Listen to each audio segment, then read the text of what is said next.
Hi everyone, I'm Mark from Travel Shorts and welcome to the start of another video where I'm going to be doing something just a little bit different. I'm currently on a train, which you probably noticed. I've just departed my local train station here in North Wales. I'm heading down to London, but that's not going to be my final destination for this episode. I'm actually going overland all the way to Malta.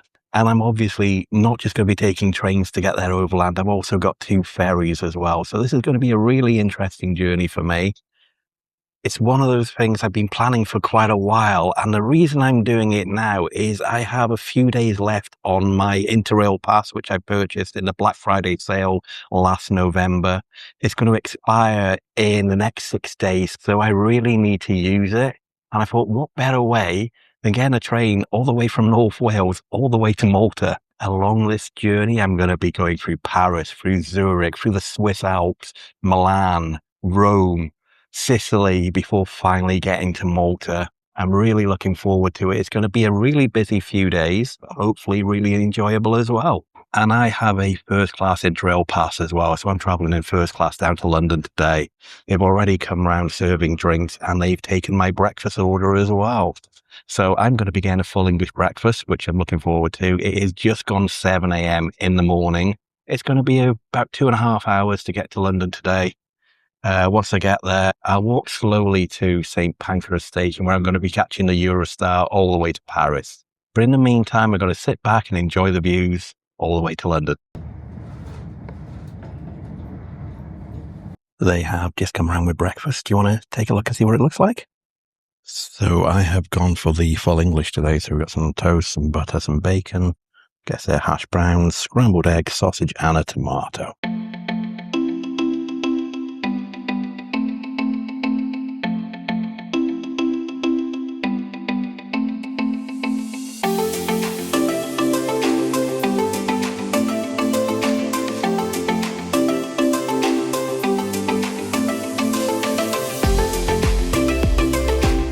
We have just departed Stafford Station, which means the next stop will be London Euston in about an hour and 20 minutes time.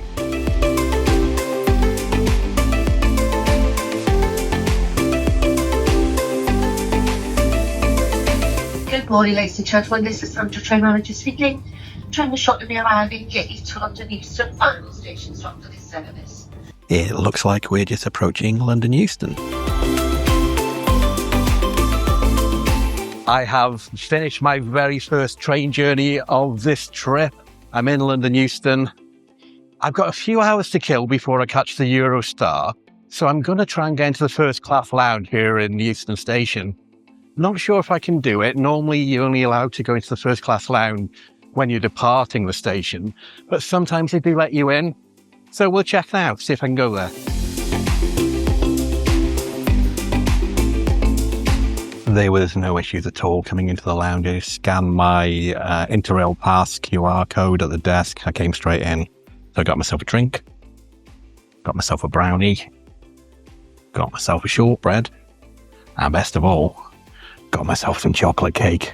Let's dig into these now. And this is my seat. I've got a great view of Euston Station behind me there. I'm kind of right in the corner of the first class lounge. Gonna eat these, then I'll go take you for a quick tour of the lounge so you can see what it's like.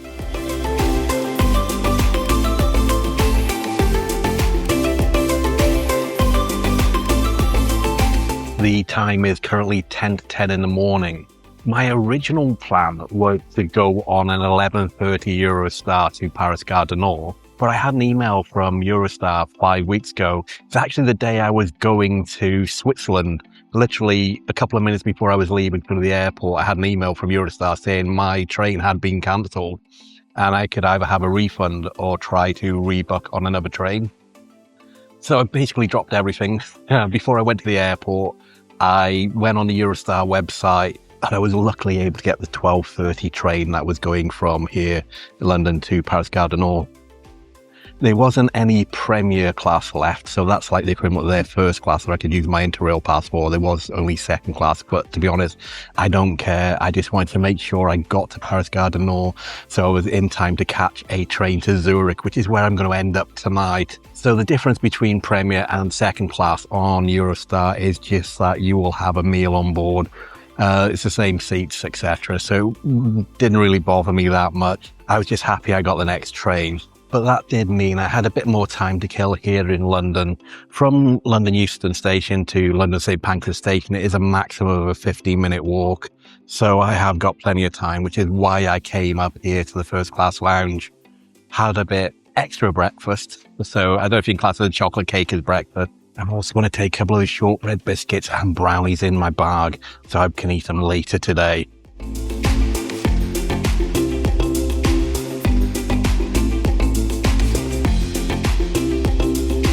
I've gone back for seconds and I've got myself a lemonade and a fruit pot. I've now left the first class lounge here at London Euston. I'm going to walk down the road and go to London St Pancras Station. Should be maximum about 15 minutes.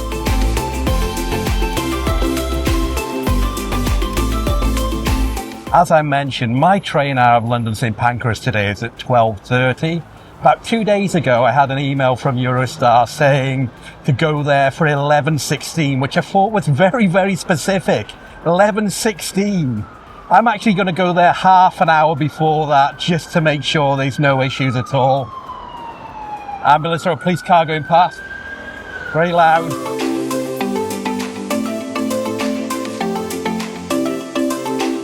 This hotel behind me here is probably one of the best hotels in London. Never been fortunate enough to stay there, unfortunately, though. I have arrived at London St Pancras Station. This is the Eurostar departures area. I've got to find the right queue, so it looks like it's Eurostar Premier over there, regular over here. Let's go and check in for our train.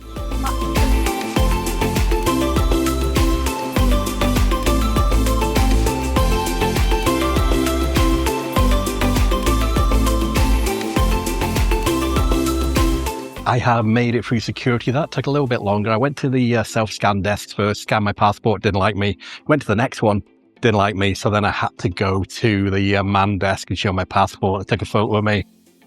But I'm in now. We have got an hour and a half before the train departs. So I'm just going to get myself comfortable, sit down and relax.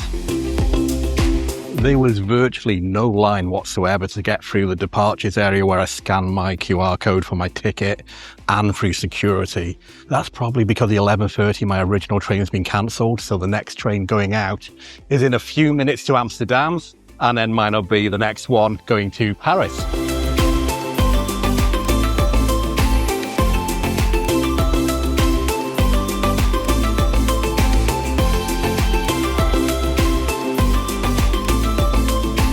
I am about to board the Eurostar. Currently it's posting about a 15-minute delay, but that's already gone over the 15 minutes. Currently 1:45. We were due to depart at 12:31. Going to say about another 10 to 15 minutes before we leave here in London St Pancras. I am going to be in carriage 10 today on seat 61.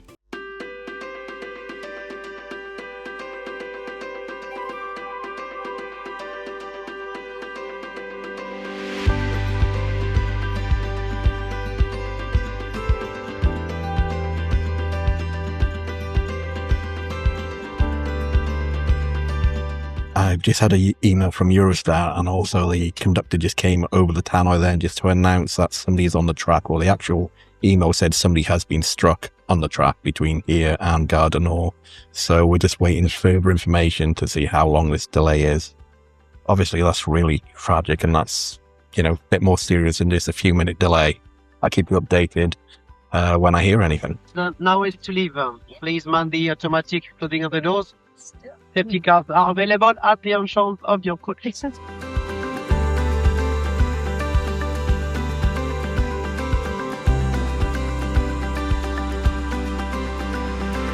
We have departed London St Pancras about 45 minutes late.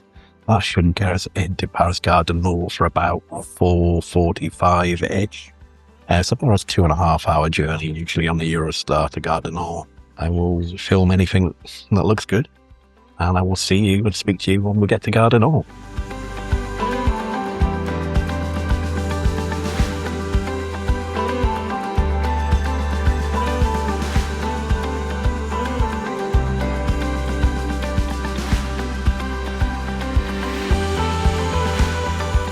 We have just entered the Channel Tunnel.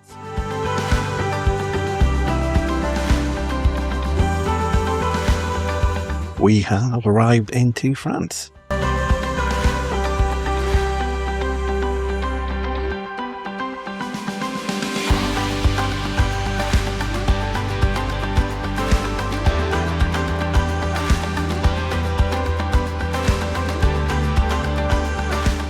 We are just coming into Paris.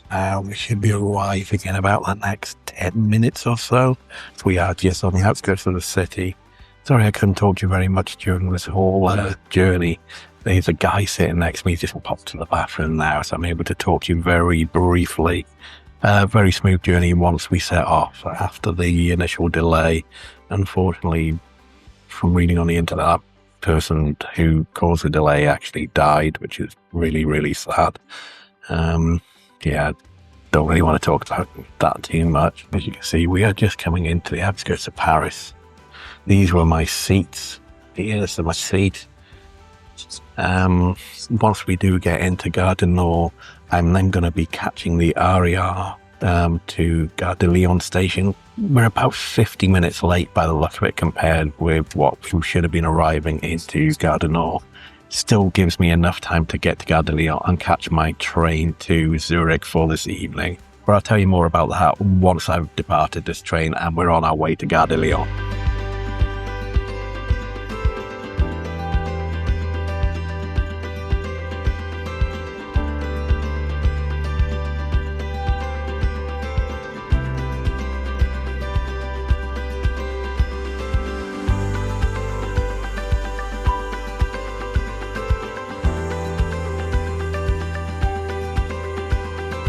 Bonjour from Paris. We have made it, Paris Gare du Nord train station. I'm going to head to the end of the train. I'm going to depart this kind of the platform area here and head towards the RER.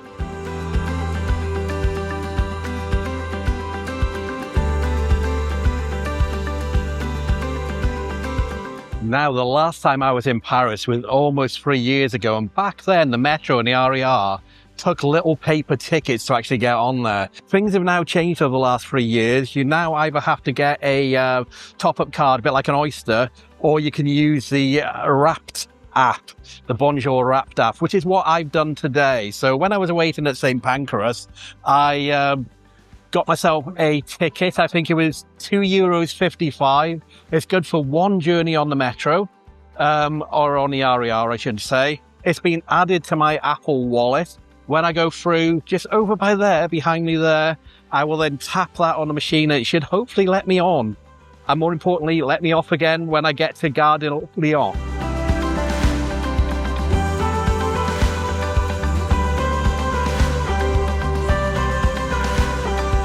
I am going to be following the signs, the RER D line, and I want to take the D line south just for 2 stops to get to Gare de Lyon. I'm just watching out I don't actually miss which one I need to go on. Just looking at the time, my train is due to depart Gare de Lyon towards Zurich in just under an hour and a half. So I've still got plenty of time. Although I would like to try and go into the first class lounge there just to relax and freshen up. D this way. And get myself some complimentary drinks as well.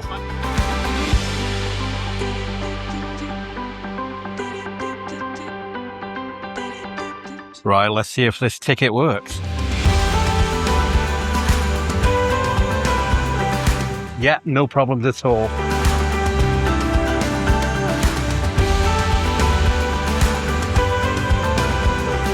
Now that one's looking a bit busy. Walking down further down the carriage. If it gets a bit emptier, I'll jump on. If not, I'll just wait till the next one.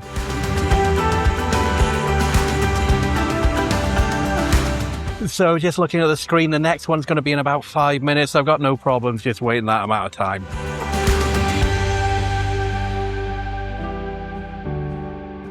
Plenty of space on this train.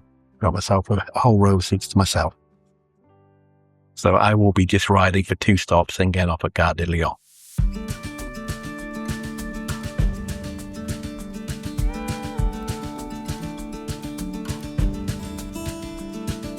I have made it to Gare de Lyon. That took about a little over 10 minutes. I'm now following the signs to the trains and going up the escalator right ahead of me here.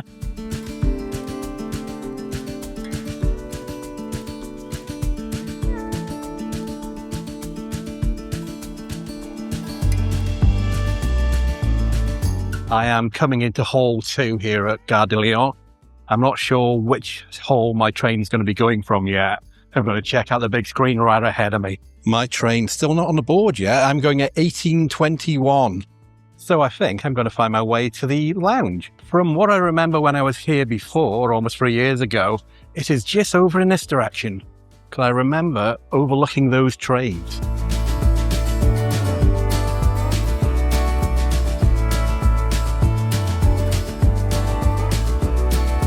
I have made it into the lounge. Time to sit down, relax, get a drink, and get ready for my train.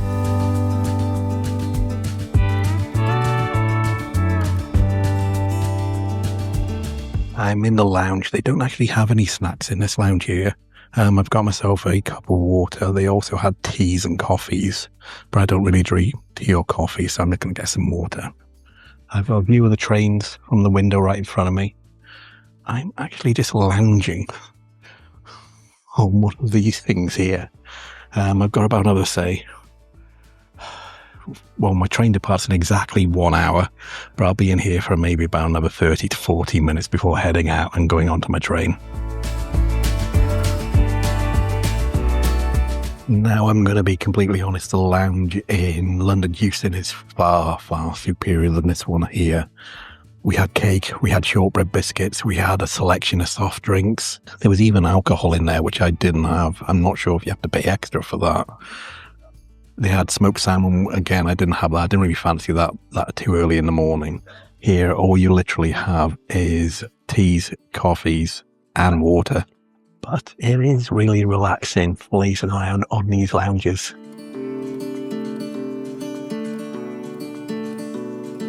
My train's going to be departing in about 20 minutes. The board has just announced which platform I'm going to be departing from, so I'm going to leave the lounge now and head into Hall 2 and go to my train. There we go, 1821, Zurich I, Hall 2, platform 15, which is over in that direction.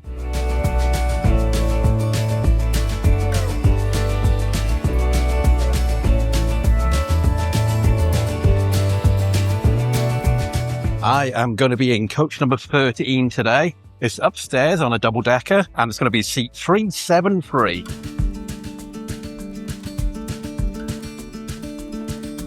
I have made it on board. Like I said, I'm in coach number 13 and seat 373. It is a single seat right at the very end of the carriage. My own little window here. I've got a plug socket there so I can charge my phone and my camera up. This is what the seat looks like. That's the tray table there. Quite a hefty tray table. And just if you want to see what the doubles look like, there's 4 around a table, or there's 2 next to each other. And because this is first class, it is a 2 and a 1 configuration. We are due to be departing in just less than 10 minutes. Good evening. Ladies and gentlemen, welcome on board this TGV Lyra to Zurich, calling at Dijon, Mulhouse-Ville, and Pazzallo. May we remind you to label your luggage with your name and address.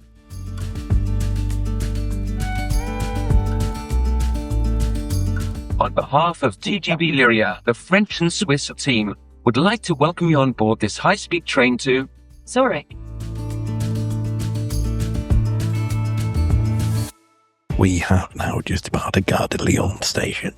Journey time to Zurich today is going to be about 4 hours and 4 minutes. There's 3 stops along the way. First one is Dijon, like the mustard, and then Mulhouse, then Basel, and then Zurich should be arriving at 22:26, I think. Been quite a long day already, so this is my 3rd train of the day. So I'm just going to sit back, relax, and enjoy the view out my window.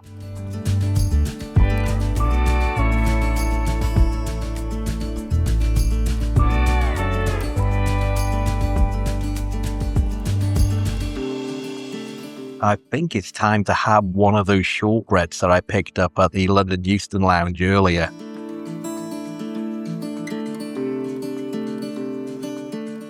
And now it's time for the brownie I also took from the lounge at Euston.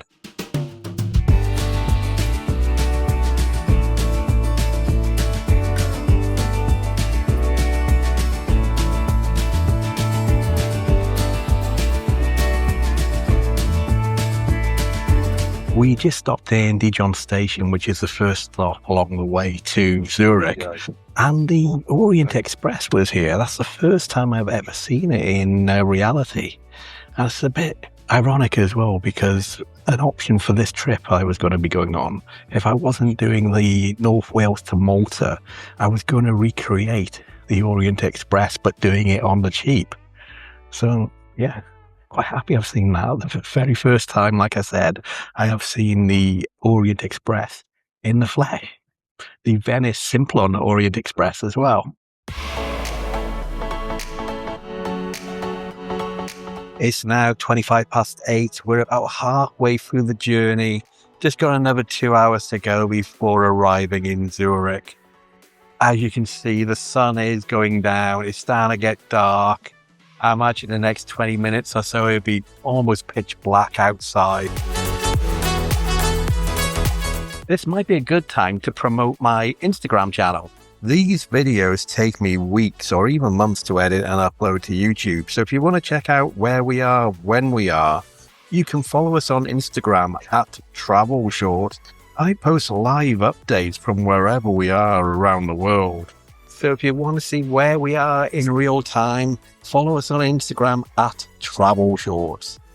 Promotion over.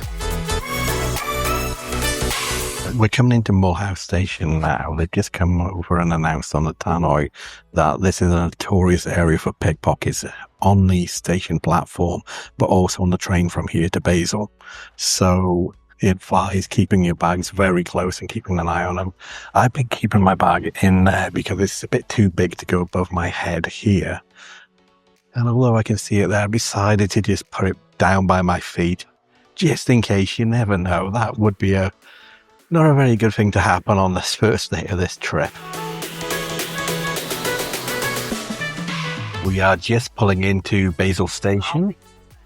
This is the last stop before Zurich. From here, we've got about a 55-minute journey, I think.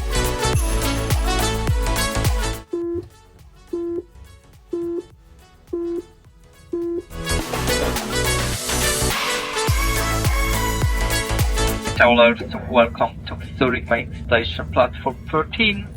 Doors will move on the right-hand side inside section. Travel. Please find the gap between the door and the platform. Thanks for choosing TGV Lyra. I would like to wish you a nice evening, and if you have another destination, have a safe contact trip. Hope to see you again soon. Take care. Goodbye. We are just about to arrive in Zurich Bahnhof.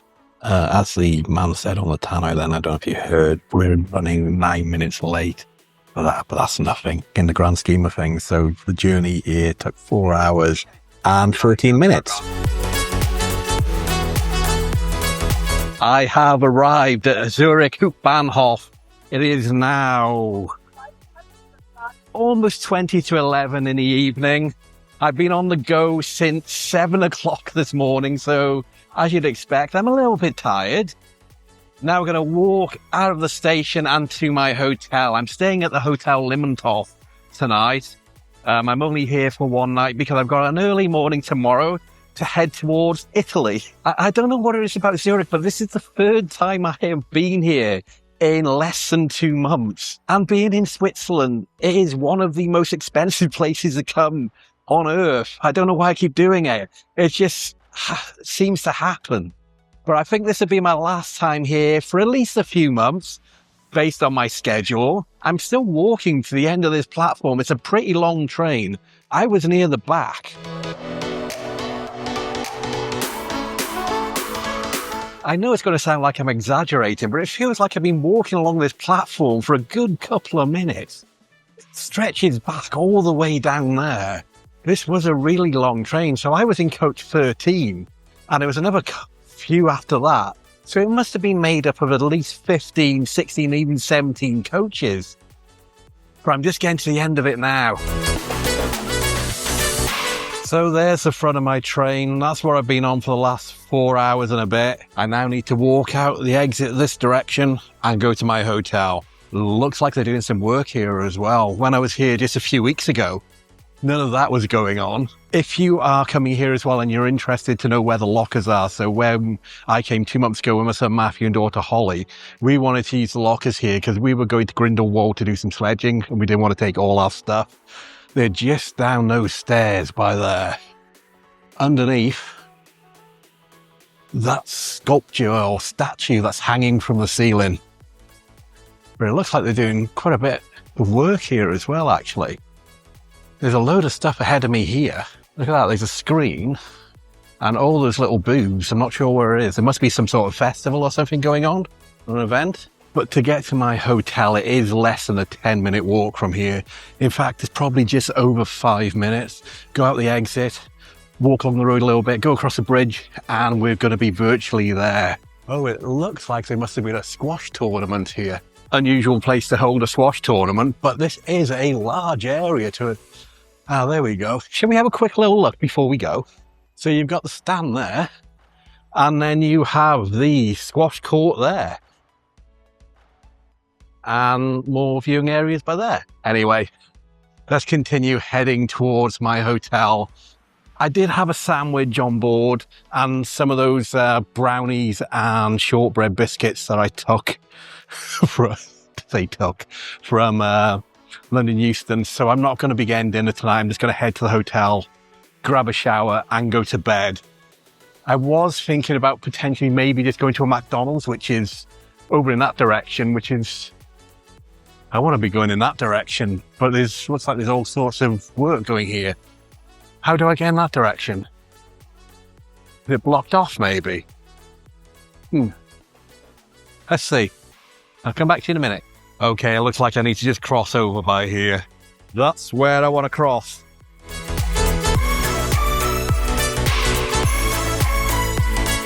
I can actually see my hotel just the other side of this tram.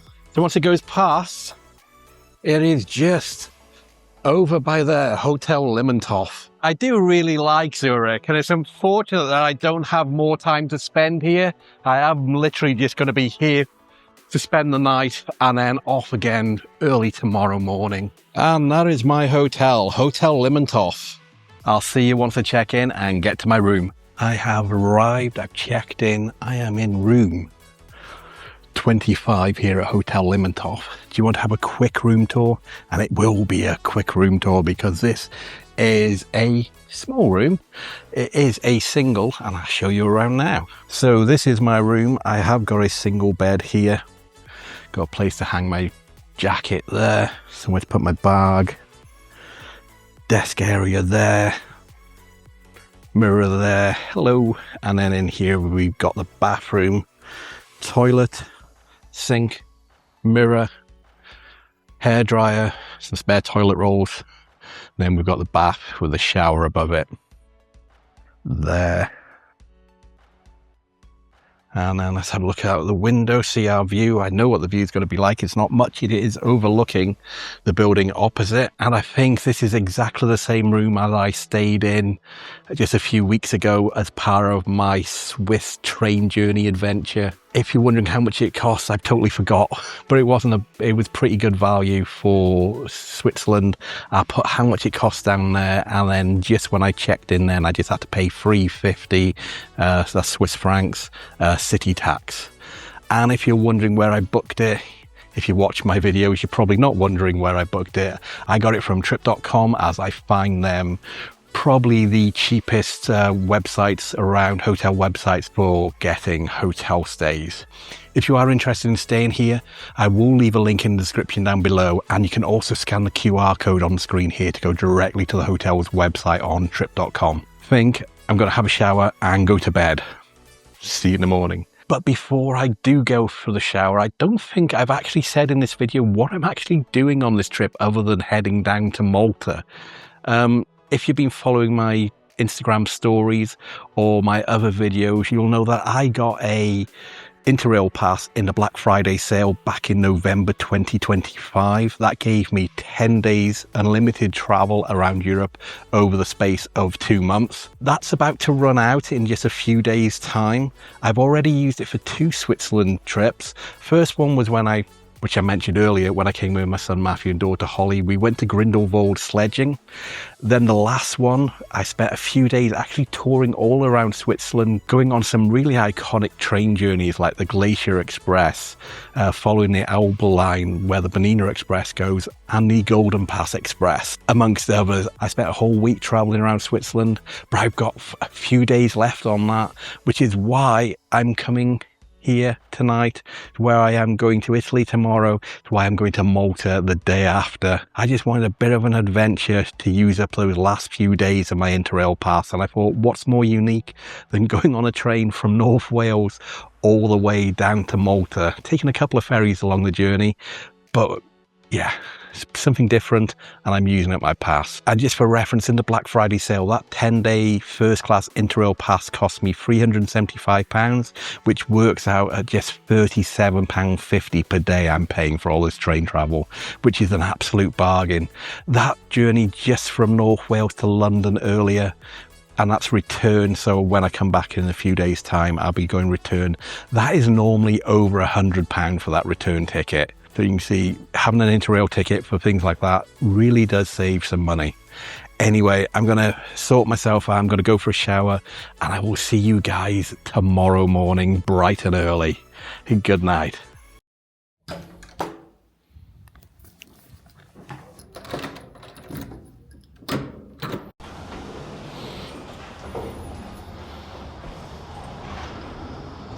Good morning, everyone, from a nice, brisk Zurich.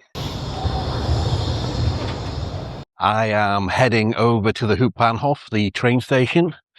Great view behind me here. I'm going to be catching the 7:38 train to Chur. That's the first journey this morning. But altogether, I don't know how many trains I'm going to be taking today. 1, 2, 3, 4, 5, 6, maybe 7. And the plan is hopefully to end up in Rome at the end of this evening. I have just got myself some breakfast, a chicken sandwich from the coop behind me here. The train station is right by there. My train's going to be departing in about 15 minutes. It seems like only a few hours ago I was here at the Hauptbahnhof. That's right, it was.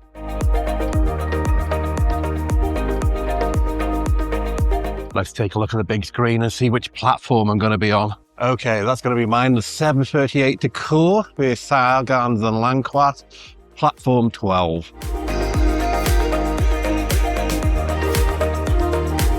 It looks like the train's just arrived because there's still quite a few people getting off it.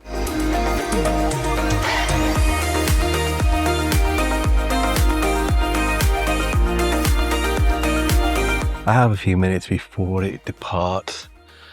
Whenever I'm on trains in Europe, if it's a double-decker, I always make sure I go to the very top. That's because back in the UK, we don't have double-decker trains. So they're quite unique, although I'm getting quite used to them now. Currently, the train is pretty empty. As I mentioned, the first journey I'm taking today is to Chur. That's going to take 1 hour 14 minutes. Then I'm going to go from Chur to Samadan. That's going to be 1 hour and 47 minutes. I only have a 6-minute transfer time as well in Chur, so hopefully we're not going to be delayed at all going there. And from Samadan, I'm going to be going to Ponderosa. That's only a 2-minute transfer. So that's really cutting it fine. But that train journey is only 8 minutes, so I guess if I miss that one, there should be another one pretty soon after that, hopefully.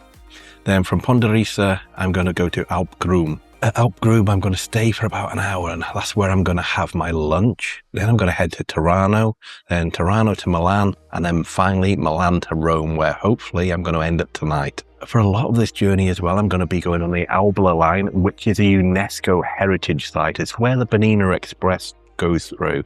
I'm not taking the Bernina Express today. I'm going to be doing it on local trains. I have done the Bernina Express before, just a few years ago. So if you are interested in the Bernina Express, if you search around on my channel, you should find that video. We are departing Zurich.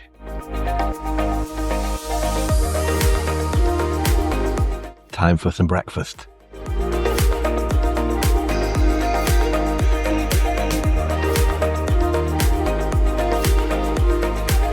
There is a great view over Lake Zurich this morning. Look at that. Absolutely stunning. Although we do have the sun directly in our eyes.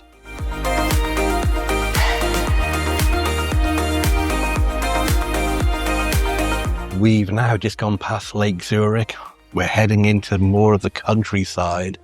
Got some small little mountains on our right hand side there, but the further we go along, we're going to be heading into the Swiss Alps, which I'm really looking forward to.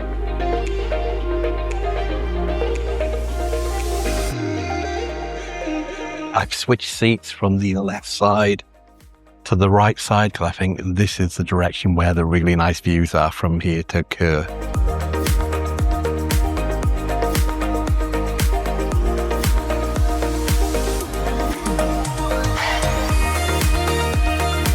Thinking I might go back over to the left.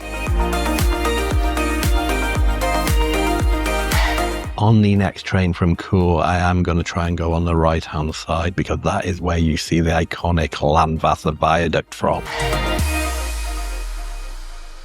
We're just coming into Sargans station. After this is Langquart, and then after that it's Kerr.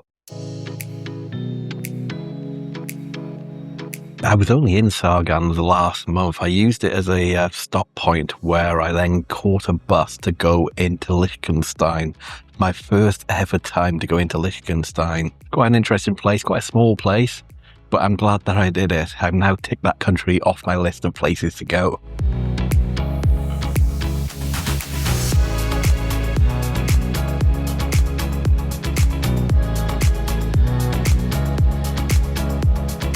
We're just coming into Langquart station. This is the final station before we arrive at Kerr. And we should be arriving in Kerr in about 8 minutes time using the OBB app, which is the Swiss National Railway.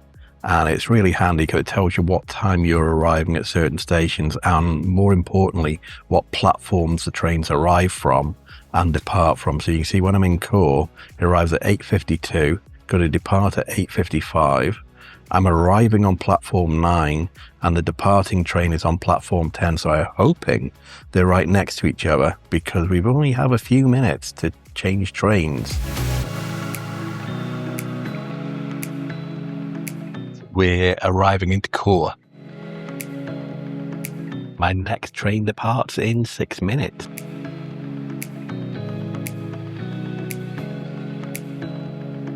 And there is platform 10 right opposite.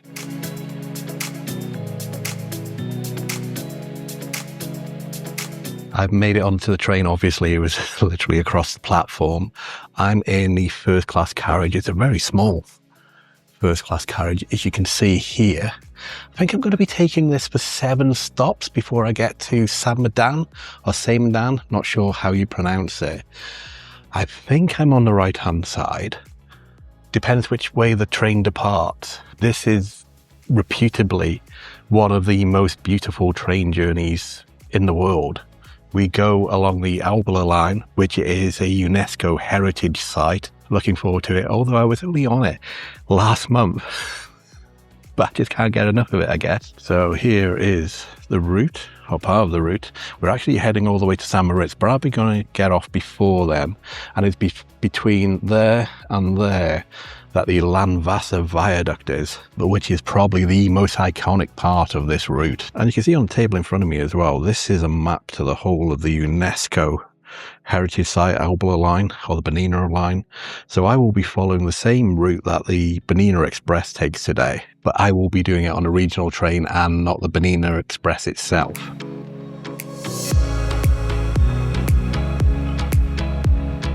And we're off, and it does look like I have the entirety of this first class carriage to myself, at least for now. While I do have this carriage to myself, I do a really quick tour so you can see what the seats are like. So like all first class carriages, it is in a 2 and a 1 configuration.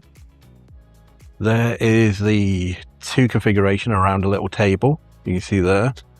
This is my 1 configuration. I will be sitting next to somebody or facing somebody if this carriage does fill up, but hopefully it doesn't.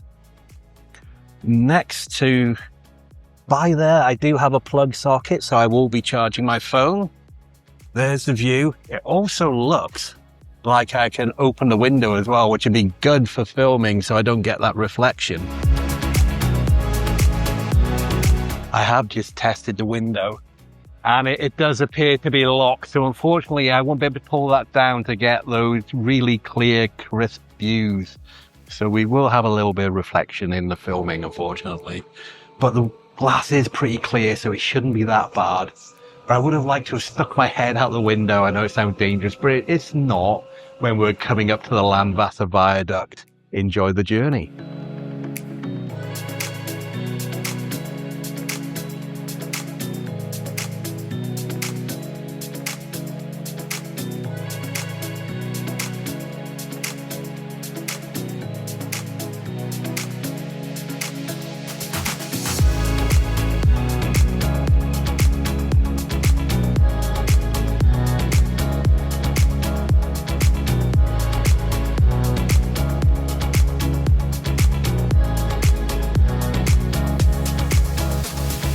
Our train is now running on the Alp Grum line, which, together with the Bernina line, is a UNESCO World Heritage route. This route will take us across 196 bridges and through 55 tunnels, covering 122 beautiful kilometers between Tusis and Tirano.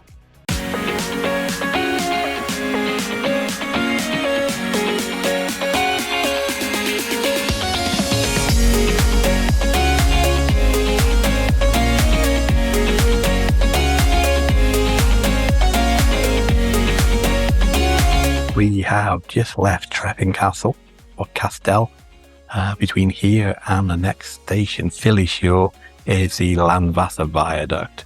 I'm going to try and get a good shot. I know it's not going to be the best because of this reflection in this window. We're also in the very front carriage as well, which means we wouldn't have that iconic train going into the tunnel.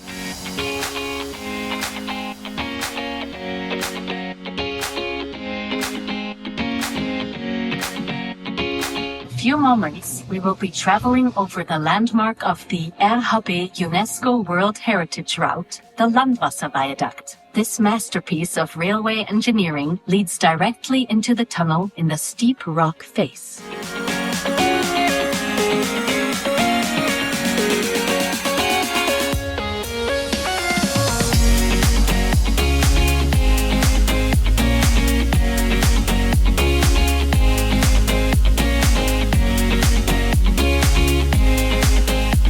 And that was it, the Landwasser Viaduct. To get the best view, you obviously need to be at the back of the train. Then you get that iconic train going into the tunnel over the viaduct, like I said.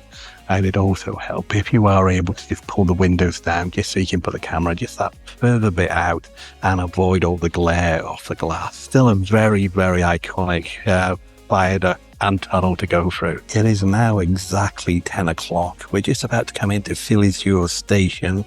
From here, we've just got 3 more stops to go before our stop, which is Samadan. And at Samadan, we're just going to do a really quick changeover and go to Ponta Racina. And then on from there to Alp Grum.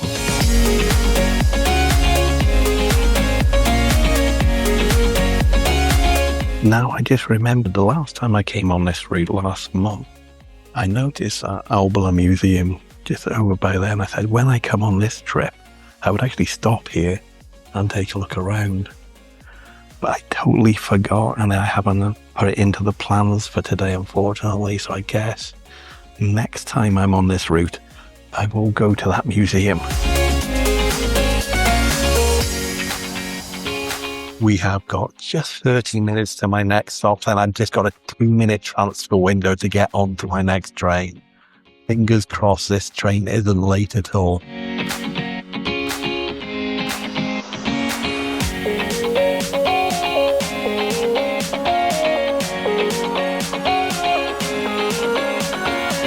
We're now approaching Preda, and I think if I've got this right, we're going to be going through the longest tunnel on the Alp Grum line.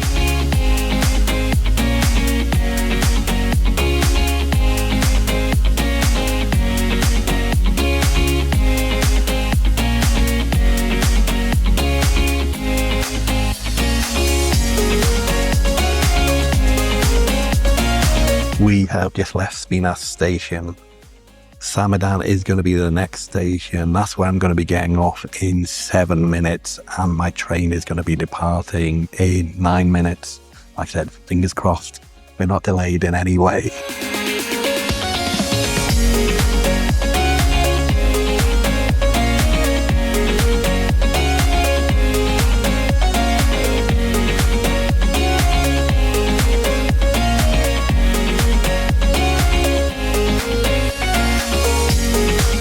I have made it to Samadan. The train is right there. Still got a couple of minutes, so I'm going to take a photo of the train.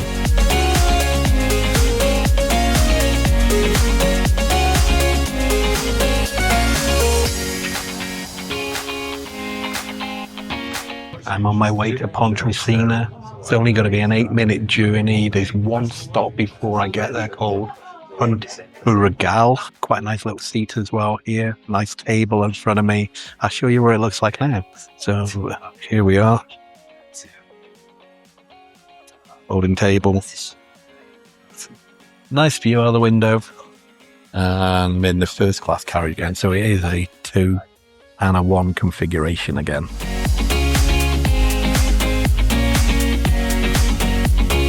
I've arrived at Pontresina. I have a few minutes here, plenty of time. I need to just get over from this platform where I am now to platform 4, which is over there. So I guess I need to either look for a bridge or an underground tunnel.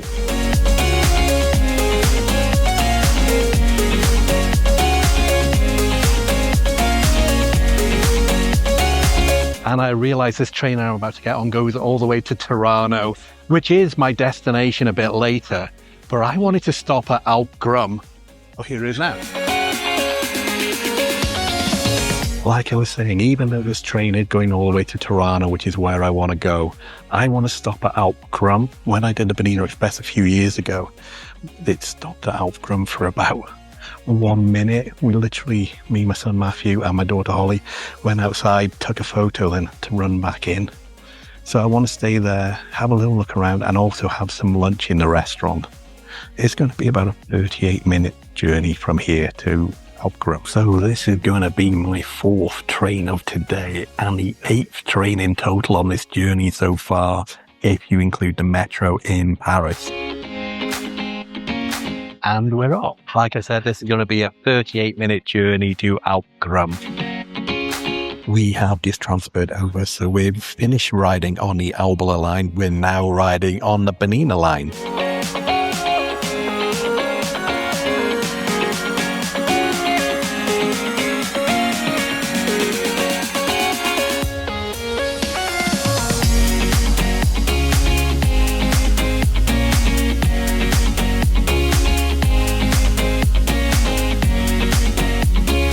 Passing by Le Nair and Lago Bianco, we approach Ospizio Bernina, the highest Thracian railway station at 2,253 meters above sea level. This is the language border. Romansh and German are spoken in Engadine, while Italian is spoken in Graubünden's southern valley, Vallo Schiavo. We've just arrived at Alp Grum. I'm not sure how you pronounce it, Bernina. This is the highest point on the trip that I'm going to be taking today from Kerr to Tirano. Lago Bianco is there, which I guess translates to White Lake. Really beautiful. Alp Grum is going to be the next stop. That's where I'll be getting off to have my lunch.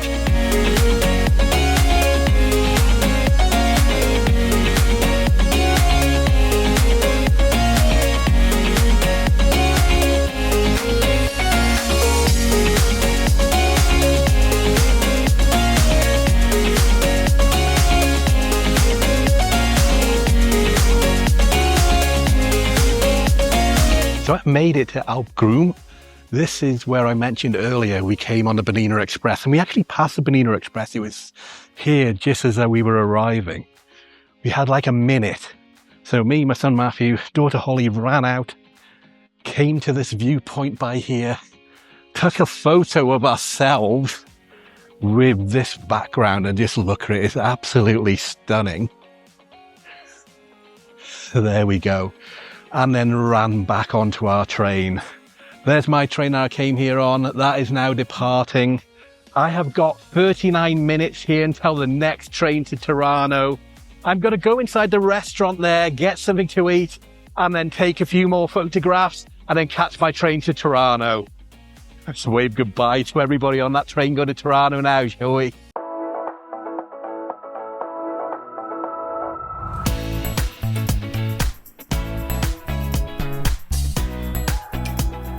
Okay, it looks like the restaurant is actually closed until the 8th of May, so it doesn't look like I'm going to be getting lunch here.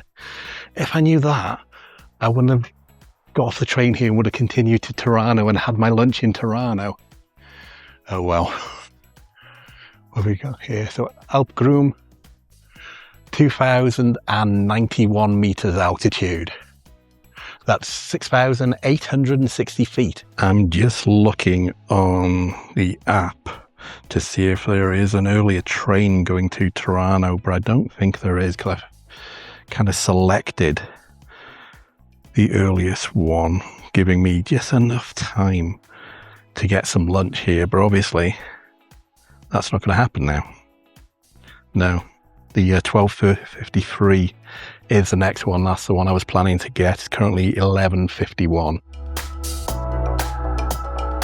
I can think of worse things to do, though, than just sit back here and look at that view for the next 50 minutes or so. I'm going to call that bench my home for the next 30 minutes or so. And I can think of worse places to sit down for a while. Look at that view. That's the glacier over there. I forgot the name of the actual glacier, but I'll just put it down there just so you know what it's called. Yeah, absolutely stunning. I've just noticed that down by there. Don't know where it is. So I'm going to go and take a look. Now, I took another packet of biscuits yesterday from London Euston Station, from the lounge there.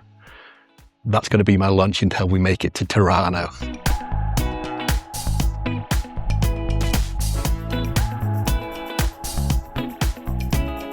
All right, I'm just looking at my options for once I get to Tirano. Originally, I was only going to be there for maybe about 20 minutes or so before catching a train to Milan. But now I want to have my lunch there because I'm getting pretty hungry. That biscuit didn't really fill me up very much. So I'll get the 12:53 from here. That will get me into Tirano at 2:23, so an hour and a half basically to get there. Then I can take the 4:08 from Tirano, which will give me just over an hour and a half, well, an hour and 50 minutes, well, just under an hour and 50 minutes. So to be safe, let's say an hour and a half. So I work to an hour and a half just so I'm not late for the next train. Then that Tirano to Milan Central will be 2 hours 32 minutes, get me into Milan Central at 18:40, so 6:40. Then the train that I booked on, so I've got seat reservations for the next train from Milan Central to Rome Termini, so all the way to Rome. That departs at 7 o'clock, so that gives me 20-minute leeway to get to Milan Central and find the train. Hopefully there's no delays, because that might be one of the last ones. I might double check, actually, from Milan to Rome tonight, and I've got a hotel booked in Rome tonight near the station, and that journey is 3 hours, 10 minutes, arriving into Rome at 22:10, so 10 past 10 tonight. And I'm sure that's the last one, so I'll just double check. Just checking. There is some trains after that going from Milan to Rome, but we'll see. Hopefully I'll get on that one, because like I said, I have seat reservations on that one. All the trains going from Milan to Rome require seat reservations. So even though I have an Interrail pass, first class Interrail pass, for certain trains you do need a seat reservation. So for example, the Eurostar going from London to Paris yesterday, I needed a seat reservation. The TGV Lyra from Paris to Zurich, I needed a seat reservation. Nothing so far today needed seat reservations, but the Milan to Rome does need a seat reservation. I think they're around €15, but I won't look into that until I find out that I actually need it. So once I get on that train in Tirano to Milan, I'll have a better idea what's happening. But yeah, 20 minutes, fingers crossed, shouldn't be any issues at all. And I think I've got about just another 30 minutes here. Like I said, I'm going to pop down there and see what that is all about. And if you're following along on my adventures, you know, this is the third trip to Switzerland I've done in just under 2 months. So you probably guess I love Switzerland. I love this landscape. I love the snowy mountains. I love the countryside. It is just so beautiful here, which is why I keep coming back. In fact, one of the very first holidays I ever remember, when I was 3 years old, I came skiing here.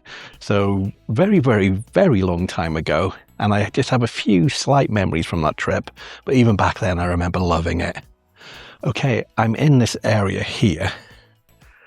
Not sure what it is. I'll have a look at these plaques to see what it says. Okay, it's just talking about the fauna, so it must be all about the plants. Okay, so I wonder if each of these here have got certain plants, and these plaques say what they are. So this is apple mint. It's not endangered. It flowers from July to September. So I guess that's apple mint. This one over here is Malva sylvestris. Again, not endangered, not flowering yet. It's still too early in the season. These must be just native plants to the region. And you've also got some benches here to sit down and look at the view over there. And why not? If they're here, I might as well use them. I think if I'm going to sit here for much longer, I need to put a bit of sun cream on my face. I can really feel the sun beating down at me, especially at this altitude. Like, even though all this snow is around, it is remarkably warm. As you can see, I'm just in like a really lightweight fleece with a t-shirt underneath. I brought my jacket, that's packed in my bag, for two reasons. One was for here. When I looked at the weather forecast before I came, it was saying this place was getting -1, -2 temperatures, so I didn't want to just wear my lightweight fleece. And then on my final day, after I've made it to Malta and I'm traveling home, I'm actually going to be flying from Malta to Bari in Italy, not in South Wales, then Bari to Milan Bergamo airport. I'm then going to be sleeping, well, trying to sleep in Bergamo airport until 4 in the morning, and then catching a bus from Bergamo to Milan Central, where I'm going to be catching a train all the way back home to North Wales. But that won't be in this video, that'll be in a separate video, so keep your eyes out for that. And I thought, if I'm sleeping in an airport, I probably need a little bit of insulation. So I didn't want to just be in this, and the alleged -2 today. So that's why I brought my lightweight insulated jacket, which I do not need whatsoever, at the moment at least. And if you are interested to see how I've actually packed for this trip, this is my rucksack. This is a pack safe rucksack. I take this pretty much everywhere. It's pickpocket proof, it's slash proof. You can lock the zips into this mechanism here, which means people can't go rummaging while you're walking through a city or on a train. You can also undo one of the straps here and tie it around something, then put a padlock in there so you can keep it strapped to something. If, for example, on a train and you want to go to sleep, just secure that to the base of your chair. Nobody's going to take it. But yeah, that is it. That's everything I am carrying, including my insulated jacket for a trip from a Tuesday to a Sunday. Quite lightweight. I've decided not to bring my laptop with me, iPad or anything like that. I am really doing this trip as minimalist as possible just to keep the weight off my back. I think I'm going to follow this trail back up to the station. The train should be arriving, or should I say departing, in about 20 minutes.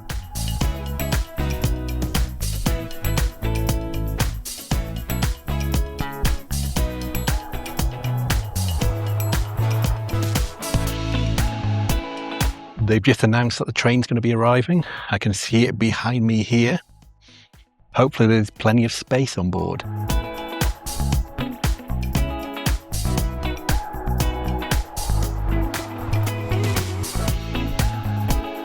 We're now going to begin our descent on the Bernina line all the way to Tirano. Journey should take about an hour and a half. And I have got a great view from where I am. Not out the side window, or out the front. Look at this. We can see into the driver's cabin and ahead. On the last train to here, the driver had the blinds pulled down so we couldn't see ahead, but we can see in this one.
Ladies and gentlemen, we are arriving at Tirano. All passengers are kindly requested to leave the train. Goodbye from the train crew, and thank you for traveling with us.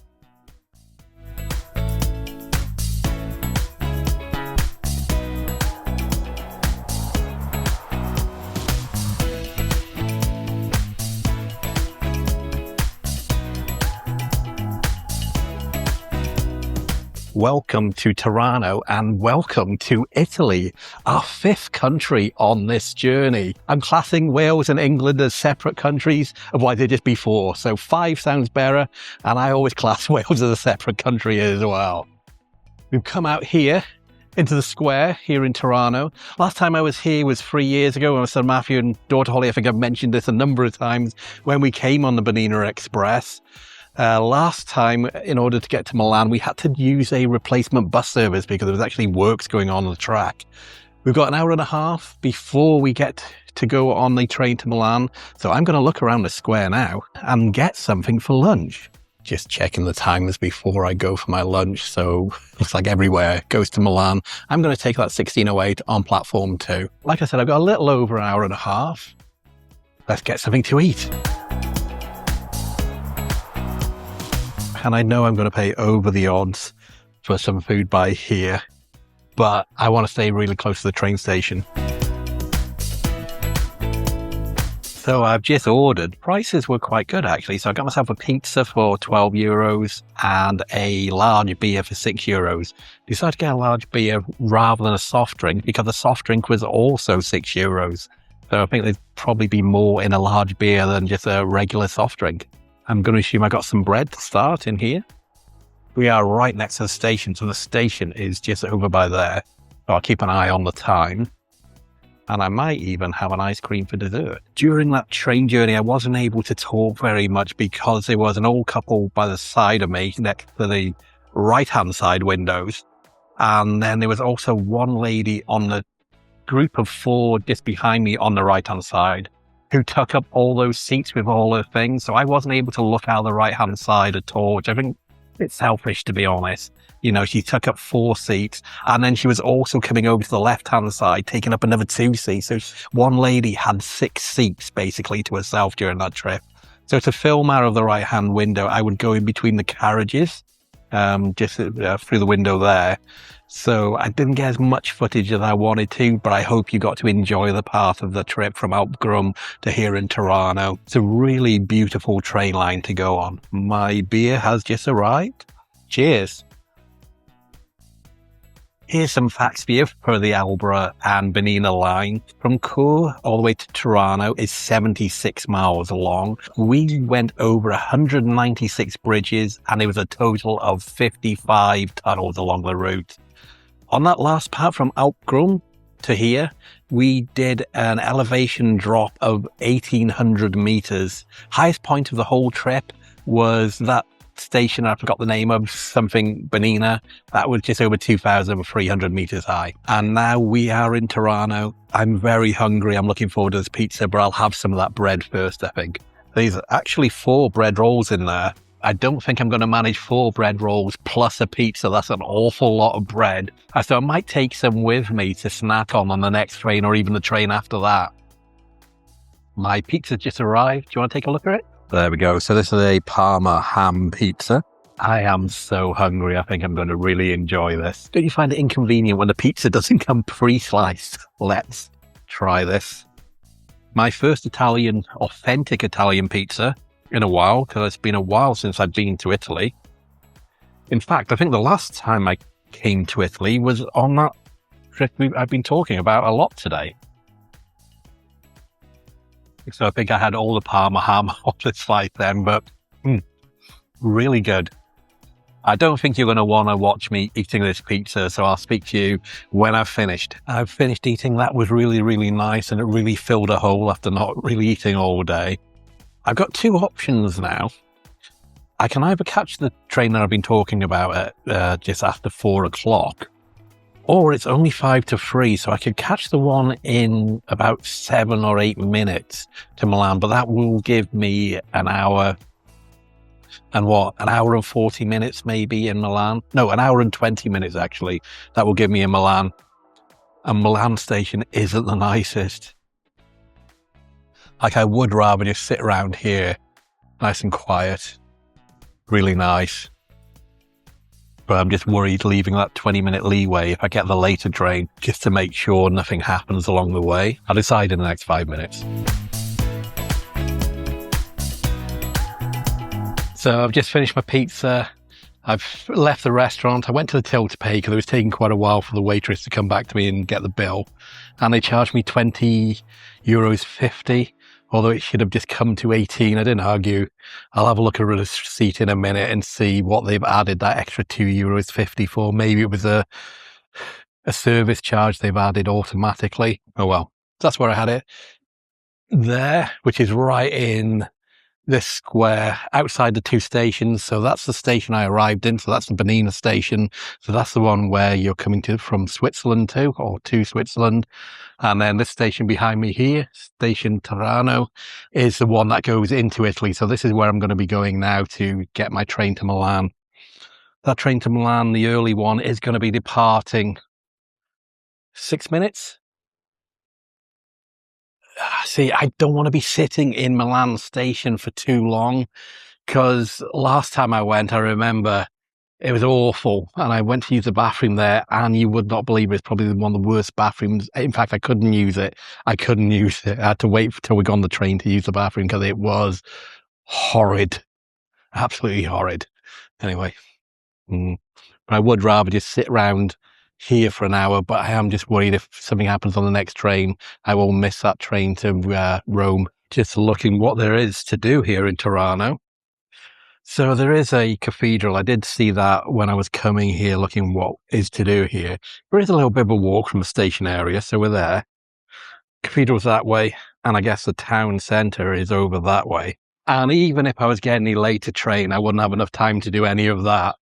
So let's just see what platform this next train is. Okay, platform 2, departing at 8 minutes past. It is now 3 minutes past, so I've literally got 5 minutes to make up my mind. I think I'm going to go on this train just in case there is any issues on the next one. I want to be safe.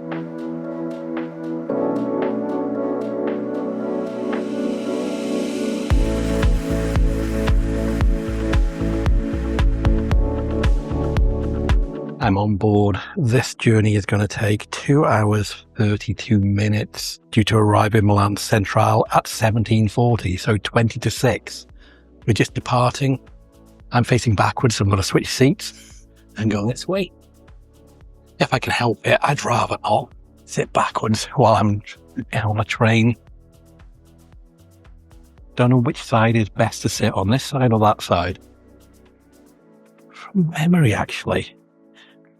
Wonder if I should go to the right. Not sure. I'll ask ChatGPT. Okay, according to ChatGPT, I should sit on the left-hand side, which I am doing because it runs along the eastern shore of Lake Como. So this side should give me uninterrupted views of Lake Como.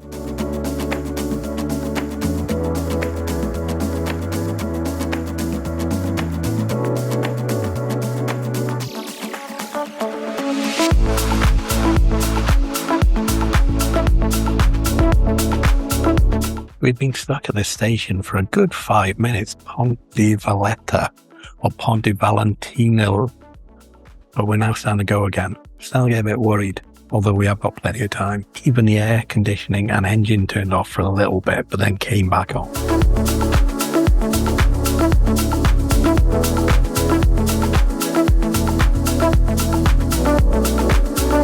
Now, I'm going to be honest, it's after 4 o'clock in the afternoon and I'm starting to get really, really tired. Don't want to go to sleep though. I just plough through, get to Milan, get to Rome, go to bed. ChatGPT is talking absolute rubbish when it told me to sit on the left-hand side. We've just been looking at Google Maps about the train route that we're taking. And Lake Como is going to be on the right-hand side. So I've switched seats from over there to over here before we get to the next station, Collico, which from memory, Collico was pretty busy. That's when we took the replacement bus service from Tirano to Collico.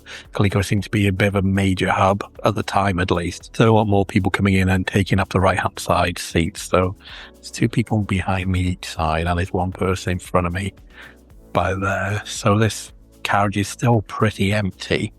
I just want to make sure I get good views of Lake Como. And when I first got on before even checking ChatGPT, I thought the right-hand side would be better because I kind of remember when I was on it before, even though it was pitch black because it was in the middle of the night, there was definitely more coming out of this side. And I'm sure there was a lake there, even though I couldn't see it, but I kind of remembered looking at it on a map. I think the view out of this window is definitely better. Anyway, look at those mountains. Still stunning. It's also cool on this side as well because I'm not in direct sunlight.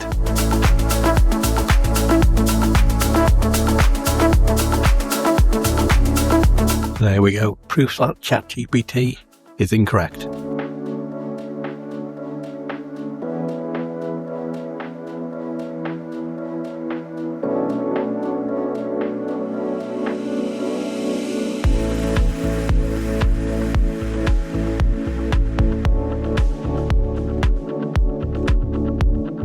Welcome to Milan Central Station.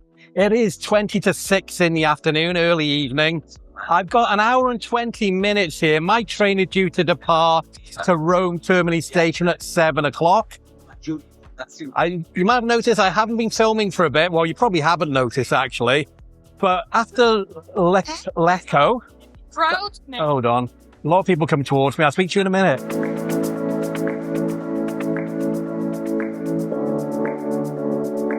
Right. I'll find somewhere a bit quieter to stand, I think.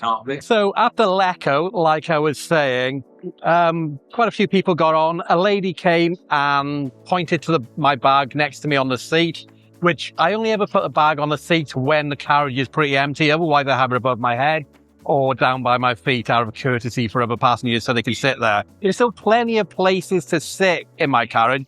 She just pointed at my bag saying, I want to sit there. So I thought, okay, that's a bit rude, but maybe she doesn't speak English. So, that was how she was doing it because she didn't know the politeness. Please, do you mind moving your bag, for example? So she sat there. She spread herself out so she was on my seat. So I then put the armrest down and she looked disgusted at me for doing that. But I want my own space. She then took her bag and put it on the empty seat opposite us. And the girl who was sitting opposite me, looked at me like, did she really do that? So yeah, she really did that.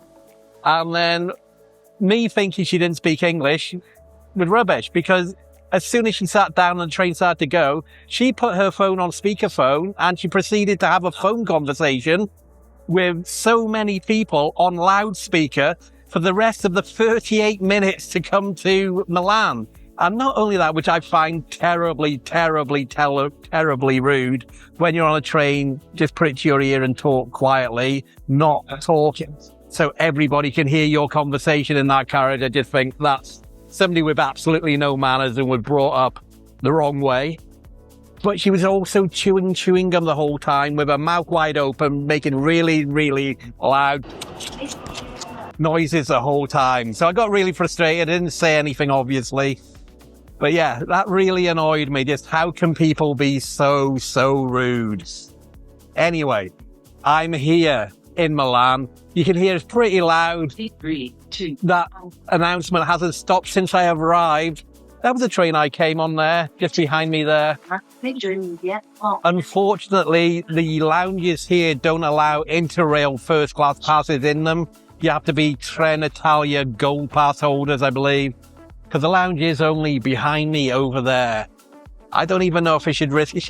Maybe I will risk it just to see if I can sneak in somehow just by scanning the QR code. Or I don't want to embarrass myself. But like I said, I have got 1 hour, 20 minutes here. So I've just come by the side here because this platform is empty. But there is a lot of people over there. I don't want to go in there. And like I was talking about my bag earlier in Alp Grum, this is an anti-theft one. I put all the security features on there at the moment because Milan station is notorious for pickpockets. I've got all my pockets zipped up on my trousers. That's the best thing about these trousers I wear as well. They have zip pockets on there, so my phone is zipped in there, my wallet is zipped in there, and this camera is staying in my hands. Whole bag is secured. I should be able to survive 1 hour and 20 minutes. I might have a look if my train is on the board to see which platform it's going from, and then I might have a little look at that lounge. No, it doesn't go up to 7 o'clock, so my train is not on the board yet. It looks like the entrance to the lounge is you have to go outside the station area, well, this part area anyway, the platform area, through those gates there, then the entrance is the other side. And as I pretty much 98% know I won't be allowed in there, there's no point going out and coming back in. I bet it's a lot bigger in there than it is in here. So my train is now on the board. Rome Termini, departing at 1900. Haven't got a platform yet. My platform has just been announced. It is platform number 10, which is in this direction here. I'm in coach 2, seat 1D.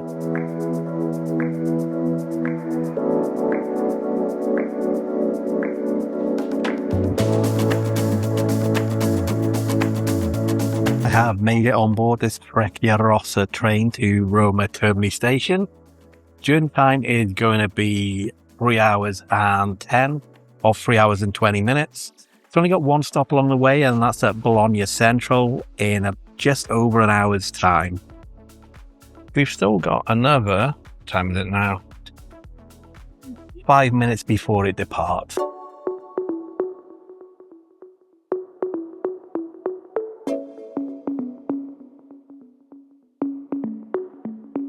We are departing Milan Central Station. This is my 7th and final train today.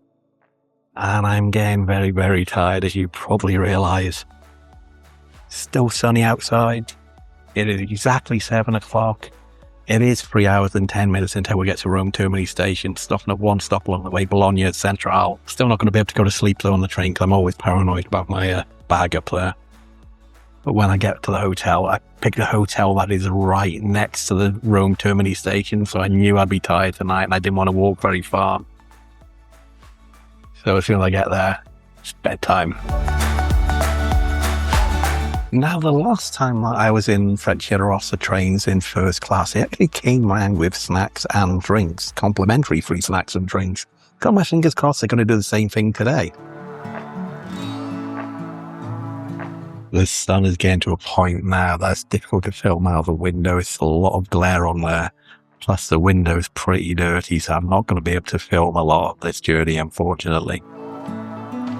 So they have come round with small selection of snacks and some water. We have a small little croissant sandwich, cookie, some Coke, small little bottle of water, and a hand sanitizing towel.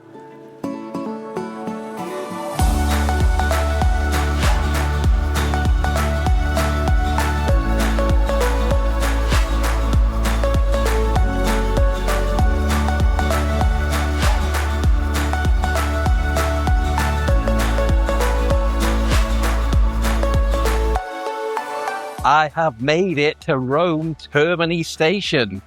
It's just a few minutes later than scheduled. It is 18 minutes past 10. That's nothing to worry about. I'm now going to walk to my hotel. And like I mentioned earlier as well, I specifically chose this hotel because it is so close to the train station. I didn't want to be walking around Rome late at night trying to find it or again a taxi there. So it is literally out the door, turn right, and it should be just by there.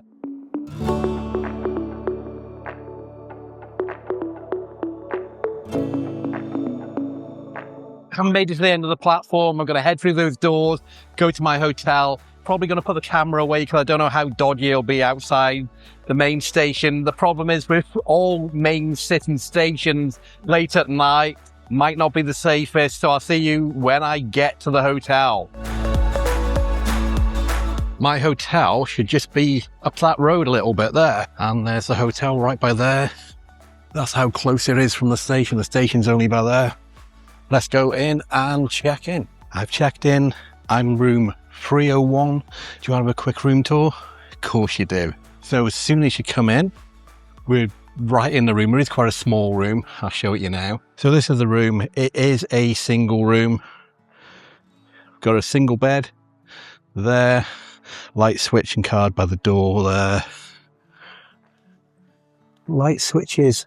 And yeah, we do have a plug socket there, which is handy. Always like plug sockets next to the bed. Same over this side. Then we've got a desk by here, and let's have a look if we've got, oh yeah, we do. We have a fridge in there. So I'll put my bottle of water in there to chill, I think. What's the view like? A bit dark, can't really see, but it's overlooking another building. And then we have got a wardrobe there, somewhere to put my bag. TV on the wall. Let's have a look at the bathroom. Sink. Hello. Shower. We have got, where's it? Shampoo, etc. Toilet down there. Hairdryer on the wall up there. You know, towel, a couple of small towels. And that is it. Can't recall what I actually paid for this room.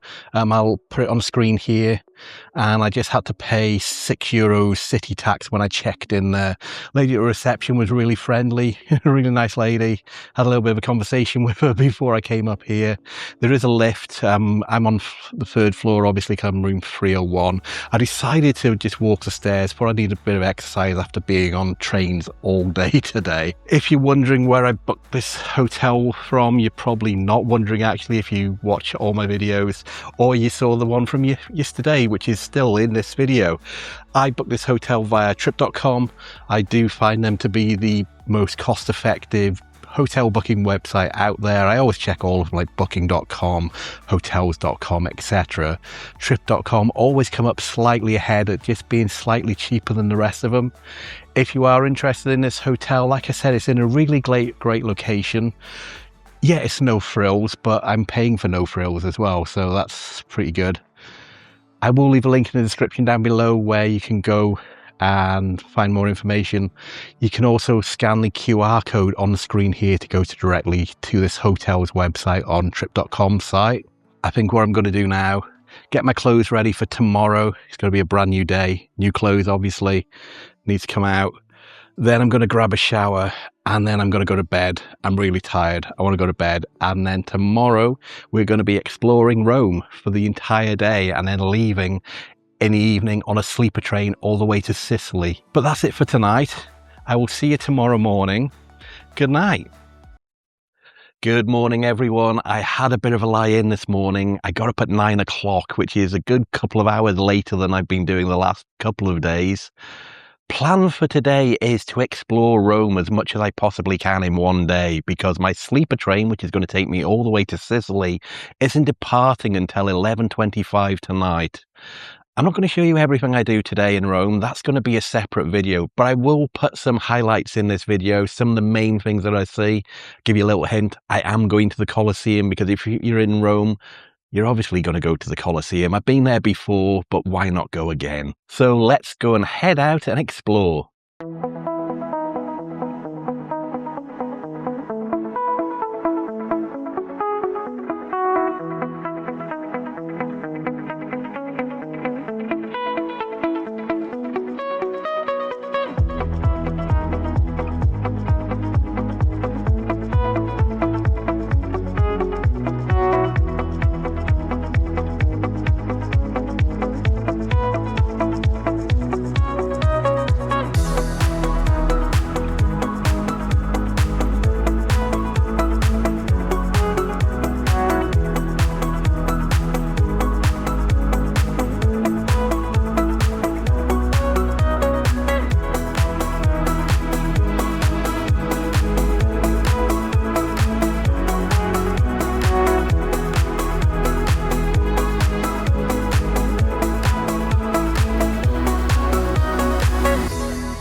Right, I'm back at the hotel. I picked up my bag. I'm heading to the train station now. So I hope you've enjoyed that overview of Rome. I've done so much today. I've walked so far. I'm really tired. What I'm going to do now is head to the train station, find what platform my sleeper train is on, board it and go to bed. We have got a little bit of time. It's 10:15 now. The train's going to be departing at 11:25. So I've got just over an hour, which means I do have time for something to eat. Not sure what's in there. I did see a McDonald's. That's what I might actually go for because it'd be cheap, convenient, and I know what I'm going to get. I can see my train on the board. It's the second from the bottom, 1959. Going to Siracusa and Palermo, 23:25. Driving in Siracusa at 12:52 tomorrow, platform 12. We do have some time. I see a McDonald's right ahead of me there. I'm not going to look anywhere else around the station. I'm going to head for McDonald's, get my dinner, board the train. All right, let's see what I'm going to get. I've just ordered, I've got my meal. I've just gone for a Big Mac meal. A large Big Mac meal, because I'm really thirsty. I want a large Coke and a Snickers McFlurry. I've never had a Snickers McFlurry before. And all this came to €17.15. So I've just finished my McDonald's. Now all I need to do is go through the gates here. So far, all these ones are closed. So I'm looking for the ones which are open. I need to scan the QR code on my ticket, then go and board my train on platform 12. And I am going to be in, hold on, carriage number 3. and I'm in room or berth 31. And probably the first thing I'm going to do when I do get into my carriage is start charging up all my electronic equipment. I've run out of charge on my power banks. I have 2 external batteries for this camera, the DJI Pocket 3. Both of those have run out. This camera's got 18% left, and I think my phone is down to about 30-something%. Anyway, here's the gates.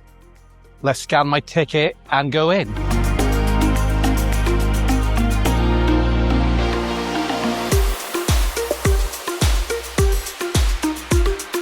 And there's my platform, number 12. I can see that my train is already here. Let's find carriage number 3, berth 31.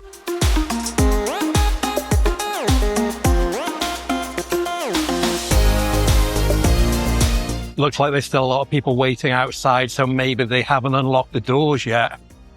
So you can see there. This is carriage number 4.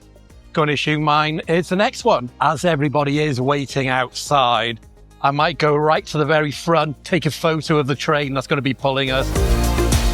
This is the train that's going to be pulling us all the way to Siracusa in Sicily. Quite a few carriages. I'm all the way down there in carriage number 3.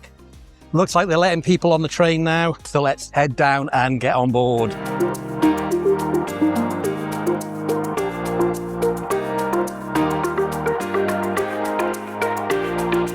This is going to be mine.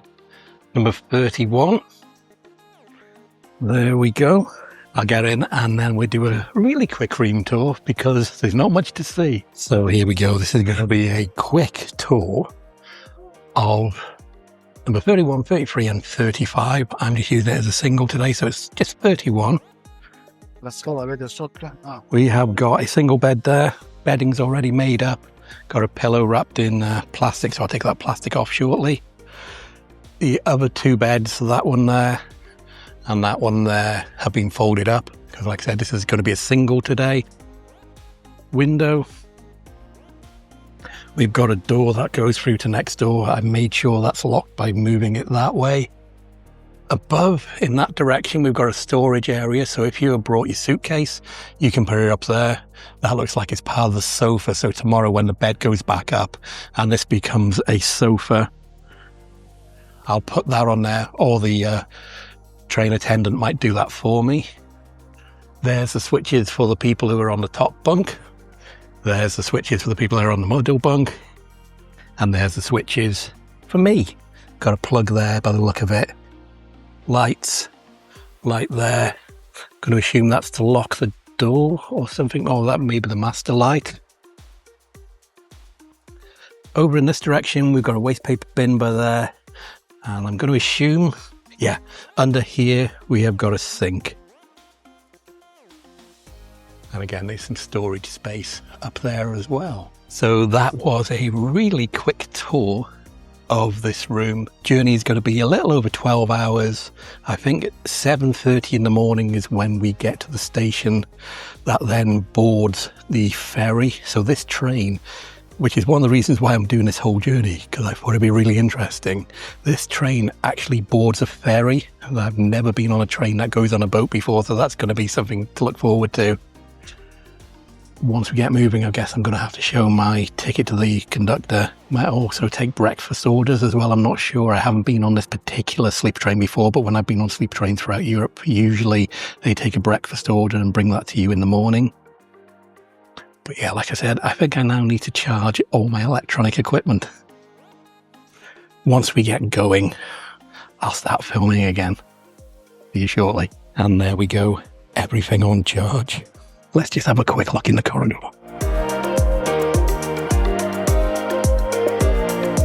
I've just noticed that this is blowing out really hot air and I'm pretty warm already. And I've just noticed that it's set to the highest setting. So I'm going to put that to cool. Let's see if that's done anything. Not really, it's just blowing out warm air. If that's going to continue to blow out warm air, let's see if you can open the window. Ah, yeah, you can open the window. So if I do get too hot, which I think I will, I'll open that window I'll leave it closed for now whilst we're in the station. The conductor just came around. He checked my ticket. He checked my passport. He wrote down my passport number. Now that he's been and done that, I've closed the door behind me so no more people gawping while they walk past. I think we're about to set off. Can hear lots of beeps going on. There are some people next door there and people next door there, so I am going to keep my voice down a little bit. And once we set off, I'm probably going to go straight to sleep. I'm really, really tired. It's 28 minutes past 11 at night. I want to be up by about 7 o'clock tomorrow morning because we arrive at the town with the ferry terminal at 7:30, and I want to see us getting on that ferry. Well, the train going, like I said, the train going onto a ferry is really fascinating me. Oh, just having a look there. We are departing. Tell you what, I'll turn the light out so we can see out the window properly, and I'll carry on this conversation in a minute. There we go. Departing Rome Termini Station. 11:30? No, 11:29 exactly. And this is still blowing out hot air, so I'll be opening that window shortly. I was hoping once we get going, it might have kicked in the air conditioner a little bit, but obviously not, unless it'll do that in a minute.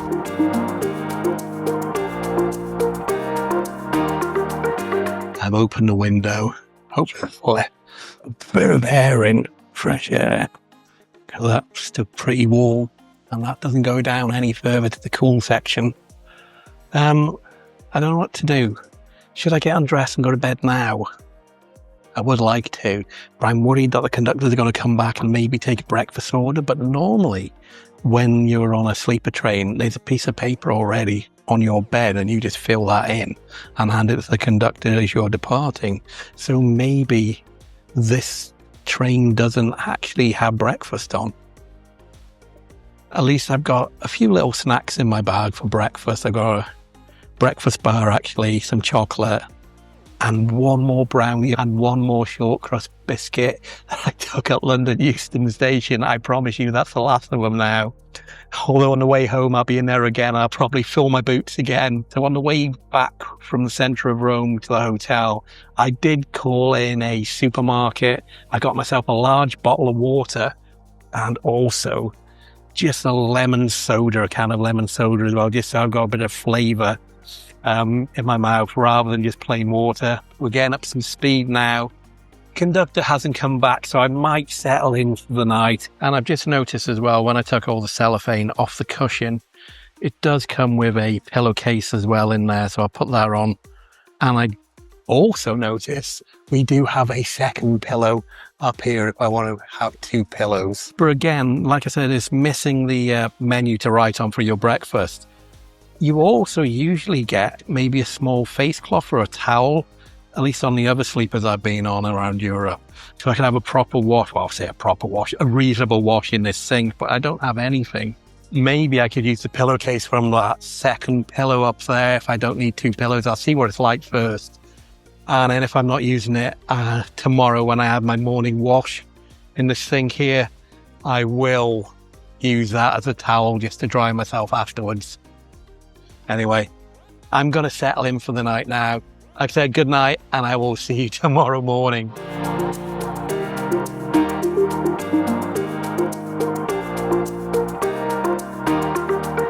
The conductor's come back. He's knocked on the door, so it's a really good job I didn't get undressed, isn't it? He's come with a menu. I'm going to choose my breakfast now. So I can choose one of the following hot drinks: coffee, espresso, barley ginseng, barley coffee, cappuccino or hot tea. I don't drink any of those. So I will have a fruit juice. Pick that. Choose one of the following sweet bakery products: classic croissant, apricot tartlets, kamuri biscuits, rice cannoli with a cream, coca and coconut filling. Yes, rice cannoli. Tick that one. Choose any of the following salty snacks: organic Talani snack or a SI and no black rice. Don't really know what any of those are. I will go for SI black rice. Choose one of the following rusks: classic or organic whole wheat. Just go for old classic. Add one of the following products: Nutella, organic preserve, or jam, dried fruit. I think I'll go for some jam, have something sweet, do a wake-up time of 7. Actually, I don't even need a wake-up time. I'll just say breakfast time, 7:30? Yeah, I think that will do. And there is my completed breakfast order. 31, wake up, breakfast at 7:30. When he comes back to collect this, then I will get undressed and go to bed. He's just come back around, give me a bottle of water, and also give me a security device and alarm, just in case I guess somebody's going to break in the night. That's it there. So I'm not going to press that, hopefully. He didn't want the breakfast menu just yet, so I guess he's going to come back again. So still can't go to bed yet. He's taken my breakfast order. That means I can finally go to bed. I will now see you all tomorrow morning. Good night, everyone. And just one last thing. If you're wondering how many steps I did today, I'll show you. 34,355. It says that is 15.3 miles. And that is why I'm so tired. Bedtime. He's just knocked on the door and brought me this welcome on board box. I won't talk to the camera because I'm in my pants. So I opened the door in my pants. So we've got a eye mask, a Denti set, so I guess that's toothbrush and toothpaste, some soap, and sanitizing towel. There we go. Good night.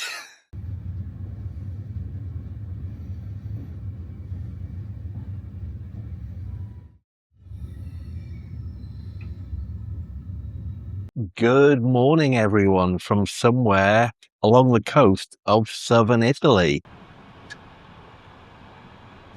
Now, I'm going to be honest, I didn't have the best night's sleep. In fact, I didn't even get to sleep until about 4 a.m. It is now 7 in the morning, but I did wake up to these beautiful views along the Italian coastline. The reason I couldn't sleep, it was just way too warm.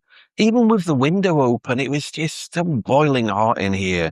And even though I did put this aircon too cold, if that's working, I don't think it is. Still blowing out warm air now as well. I did have the window open, but that made it extremely loud in here. And because I had to have the blind down as well, it didn't really do that much. But still looks beautiful outside. I think we should be arriving shortly at the station where this train actually boards the ferry. Like I said last night, I'm really looking forward to that.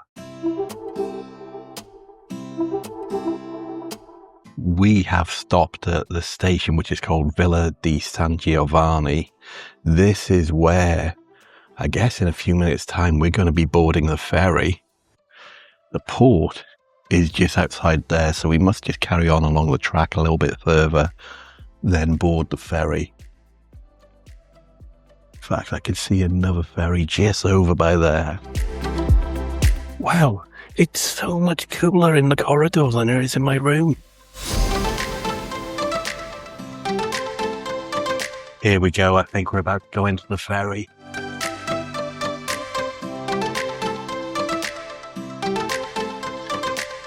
So it is now reversing. So we did go up the track that way. It must have switched the points. We're now going backwards towards that ferry. I just wish this window was a bit cleaner. This camera's getting a bit difficult to focus. What I might do when I'm on the ferry, I'll go out, and if I can reach this side of the window, I'll give it a little bit of a clean.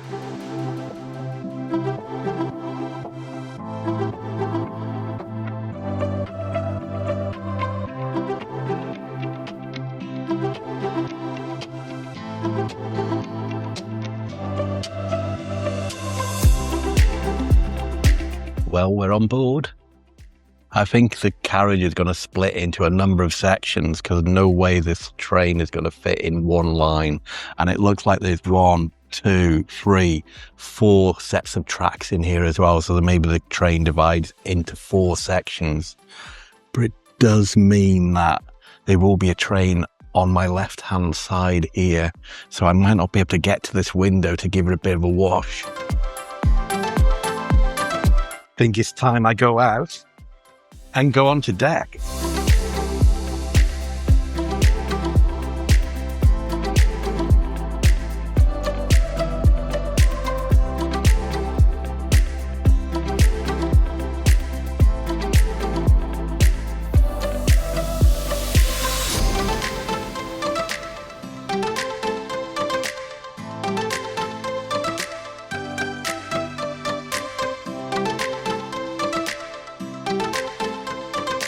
We have now started crossing the Strait of Messina.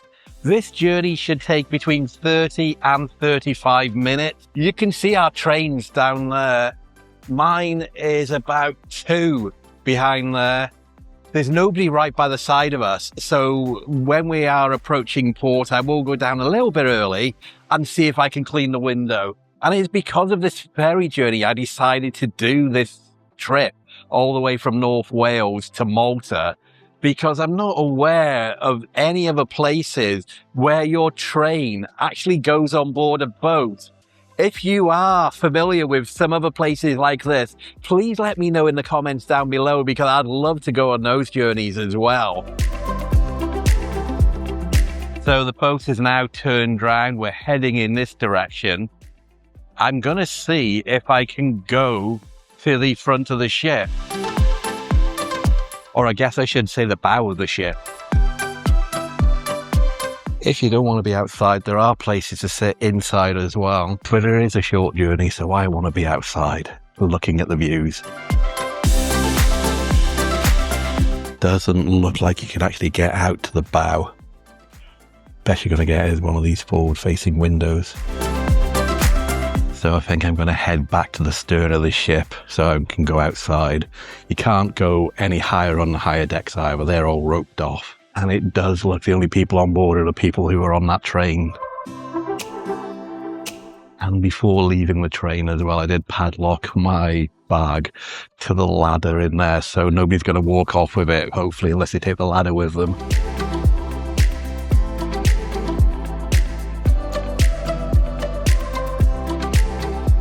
Just how unique is this experience? Once we do get to Sicily, it'll still be another few hours on this train. I'm due to arrive in Siracusa just after 12 o'clock midday.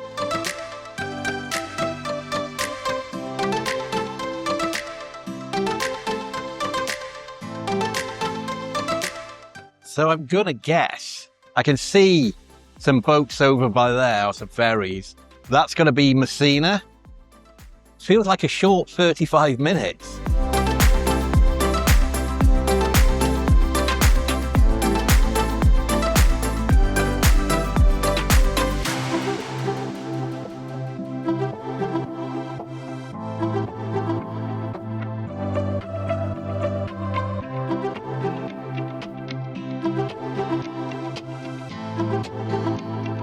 They're just announcing on the loudspeaker that we're coming into port. We need to head back down to our train.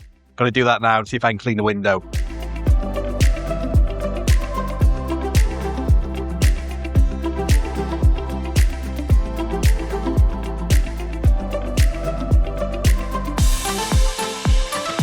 And just as I came back to my room, the guy has brought me my breakfast. Unfortunately, when I was looking at all the carriages to clean my window a bit, the glass is all tinted outside.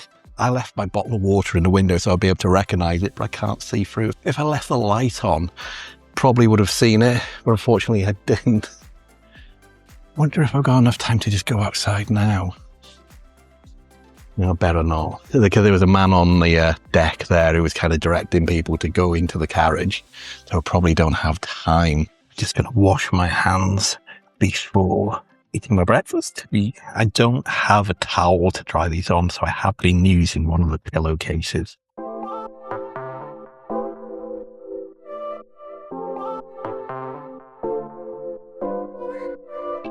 Hopefully that might make a bit of difference. We are moving. We're leaving the ferry.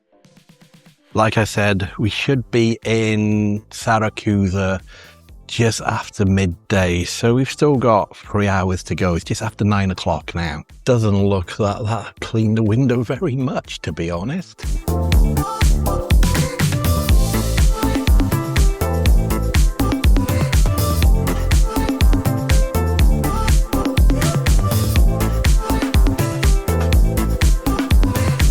Welcome to Sicily. We have been stopped at Messina's train station here for 25 minutes so far. I'm not sure how long we're meant to be here. I'm just wondering if I can go outside with a wet bit of tissue to do the rest of this window. It is now 9:45. They just put the power back on so I can plug in my phone and the camera to charge them up. And hopefully that means we'll be departing shortly. So we've been here at the station for 45 minutes so far. Just given a couple of toots on the horn.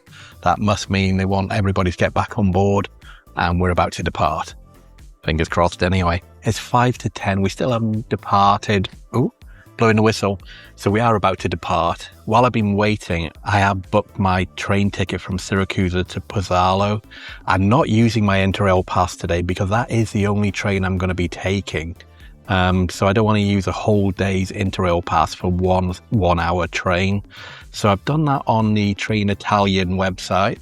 Oh, we are departing Messina Central. So like I was saying, I've done that on the Train Italia website. It only costs £7. I've got a QR code.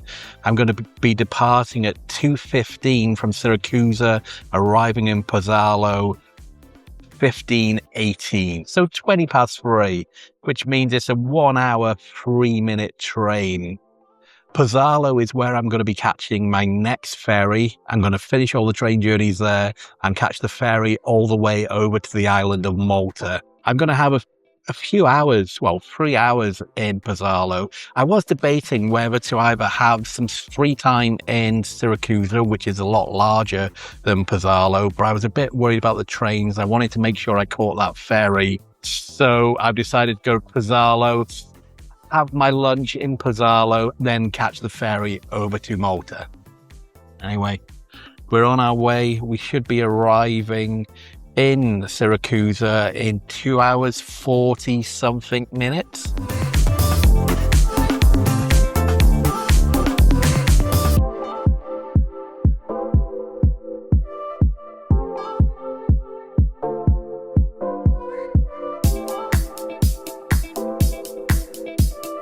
Now, I just went into the corridor because the train is hugging the coast at the moment. So I'm getting inland from my window, but I was getting some shots of the sea out there in the corridor. As you can see as well, it is really sunny today. Clear blue sky. I think I'm going to put my sun cream on, ready for when I get to Siracusa and Pozzallo, because it's going to be a hot one with the scorching sun beating down on my face.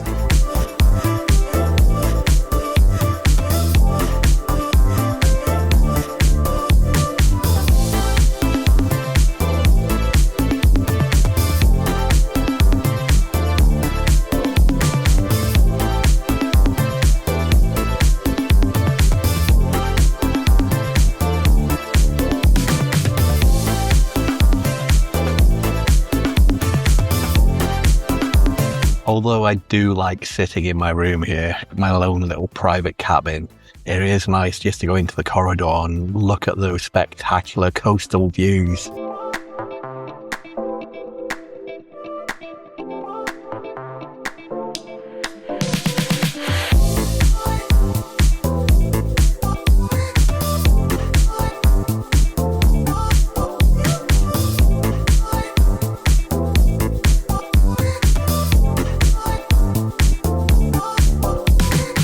Now, I've just realised that snow-capped peak that I've just been looking at and filming is probably Mount Etna, the volcano. Yeah, I've just looked at Google Maps and that is Mount Etna. Done a quick Google as well. So Mount Etna is located on Sicily's east coast near Catania, which is where we're heading for now. It's Europe's highest, approximately 3,403 meters high, and most active stratovolcano. A UNESCO World Heritage Site, it is in a state of almost constant activity. That's a bit worrying, with frequent eruptions affecting the surrounding landscape. Hopefully it's not erupting today, and is classed as having an activity level of very high with frequent eruptions, which are erupting multiple times per year, often producing impressive, safe-to-view lava flows. We are just leaving Catania station. Looks like we've got around an hour to go before we arrive at Siracusa.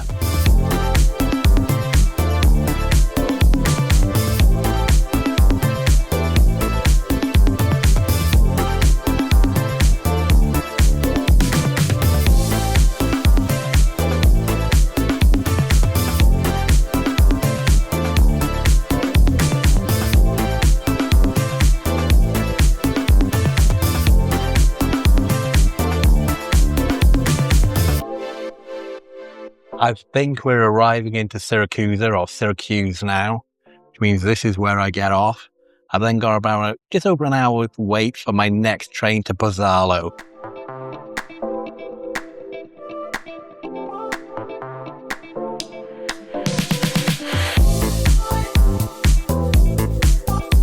I have made it to Siracusa here in Sicily. That was a long journey, just over 12 hours. Got on at 25 past 11 last night. It is now 10 to 1 in the afternoon the next day. Really good journey, apart from not being able to sleep probably until 4 a.m.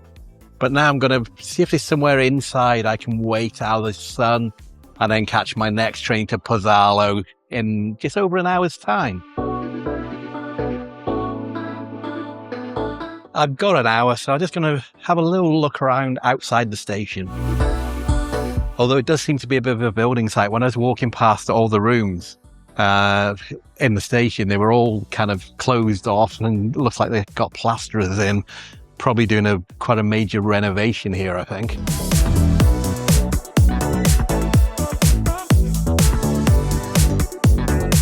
Well, we've got McDonald's here, but I think I'll wait till we get to Pozzallo and get something a bit more traditional. After all, I did have a McDonald's last night.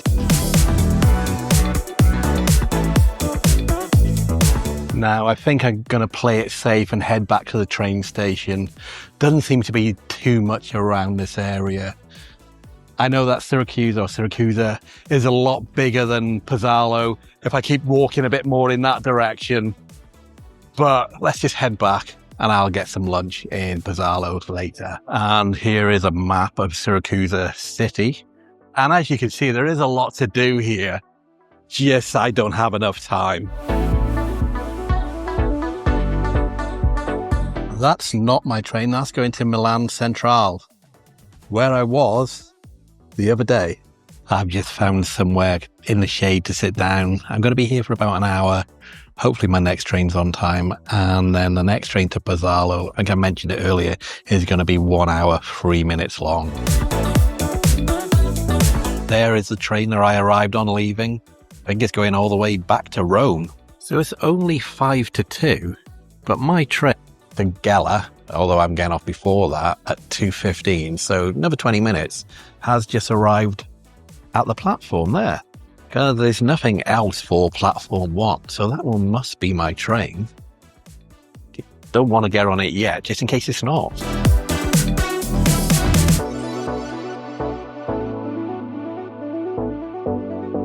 I've made it on board. We've still got 15 minutes before it departs.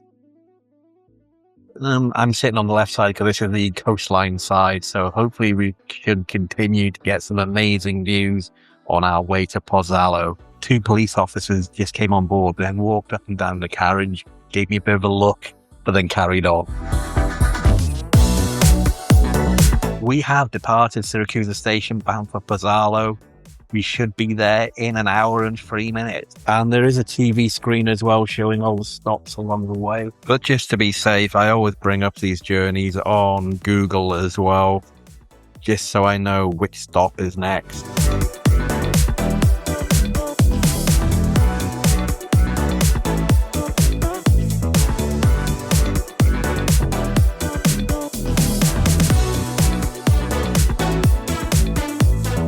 We've just gone past Ithaca station. The next stop will be Pozzallo, which is where I will be getting off.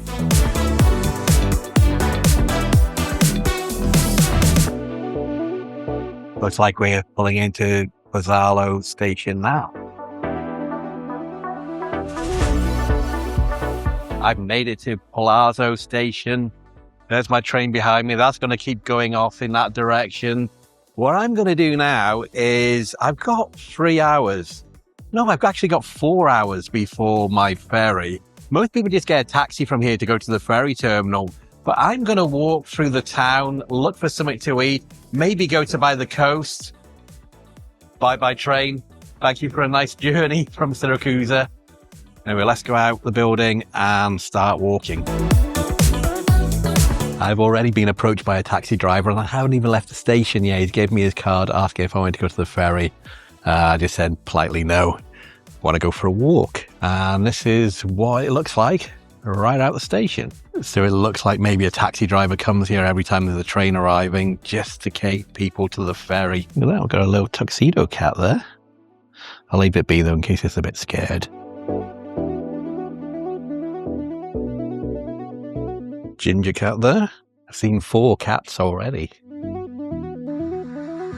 That train I was just on then from Siracusa to here was the 13th train that I have been on this journey, and it is my final one before I get to Malta.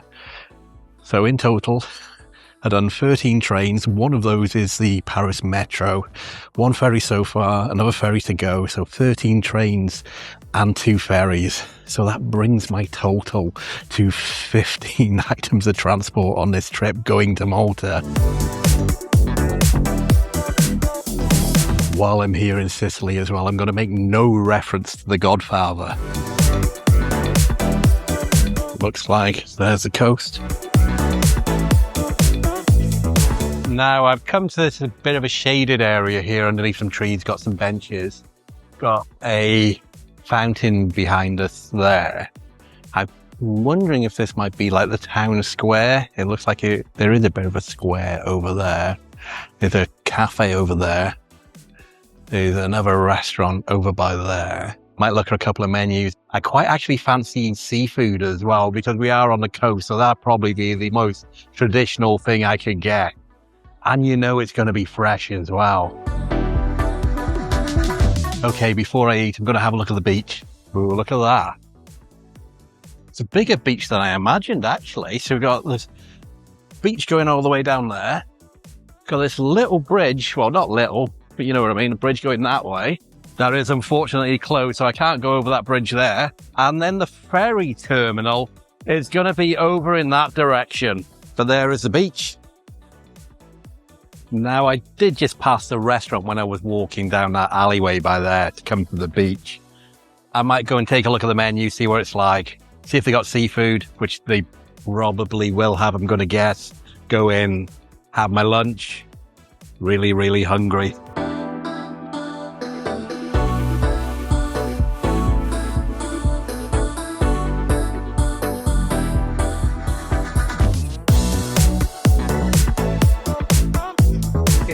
Cheers.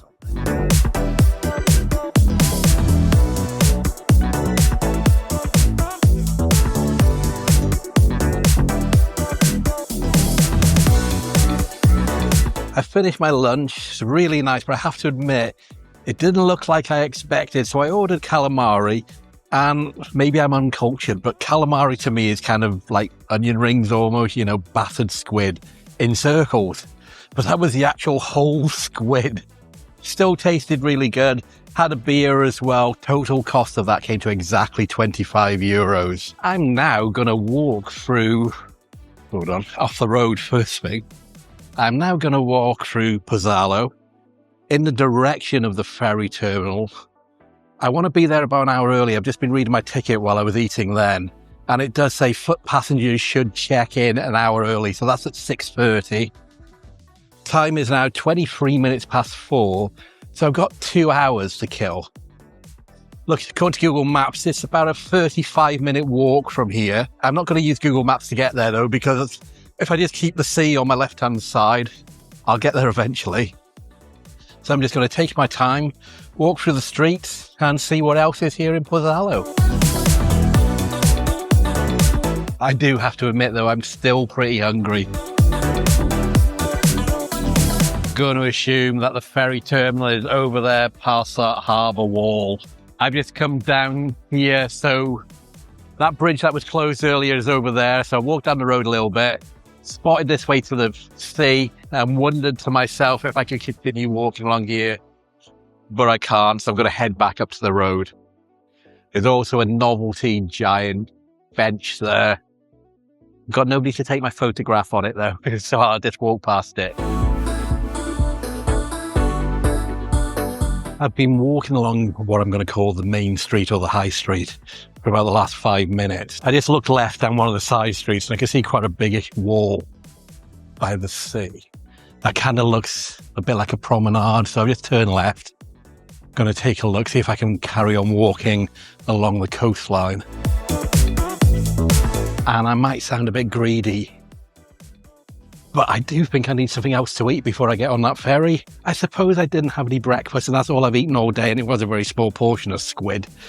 So if I pass somewhere else, even if it's just an ice cream or some sort of snack, I think I will stop and get something.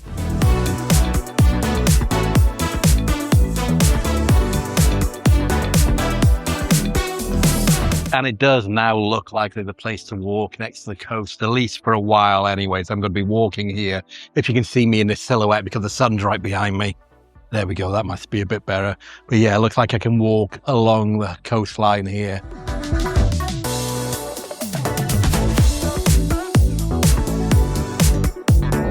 So the promenade bit is coming to an end by there. It's all fenced off, so I just go back onto the road. Although it's not the main street I was on, we're still 2 streets lower, so we're still pretty close to the coast. And just keep continuing walking in this direction. Maybe if you squint a bit, it looks like I'm in Universal Studios.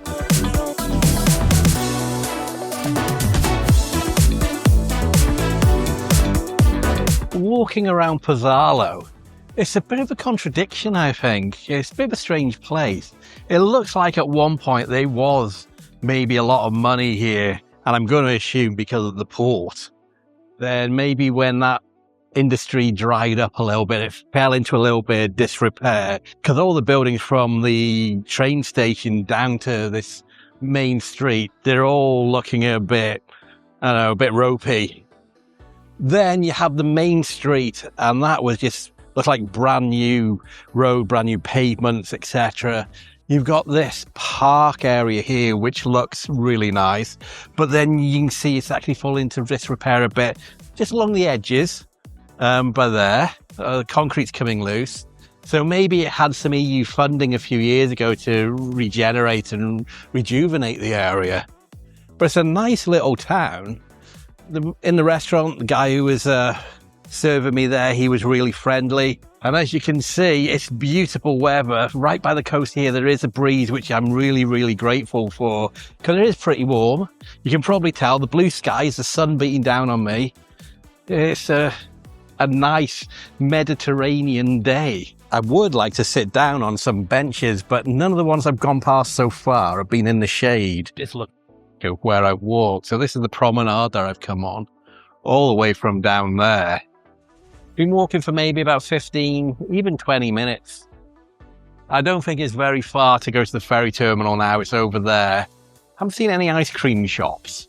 So I'm going to continue walking along the coast just a little bit more. And then I might just go inland a bit, see if I can find any more cafes, maybe somewhere selling pastries or desserts, and get something else to eat. Okay, what I'm a bit worried about, I'm getting into Malta tonight at 9:15. I then need to probably get a taxi to my hotel. So the ferry is getting into Valletta. I'm going to be stopping just above Valletta in Sicily. I'm not sure how long it will take to get there. It's definitely too far to be walking. So I will get a taxi. Once I get to the island, I will see if they have Uber or Bolt, because I don't really trust, I know it's a bit bad of me, but I don't really trust just getting into a taxi in places and trusting they'll use the meter to take me somewhere. But once we do arrive there, I'll see if there's Uber or Bolt there, and then call one of those and take me to my hotel. But that's not for another few hours yet. So let's carry on walking around here.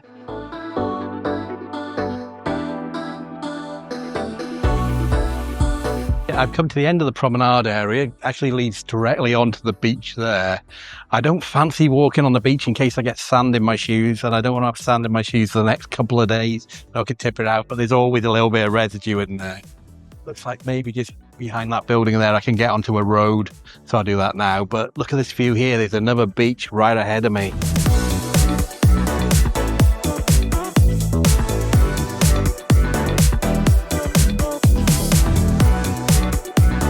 when I was walking down the street then, I saw somebody wearing a McDonald's uniform, so I had a look on Google Maps, and it was only a 4-minute walk away, so I know I had a McDonald's last night, and I very rarely have McDonald's at all anywhere, but I thought, I am still hungry, so come here.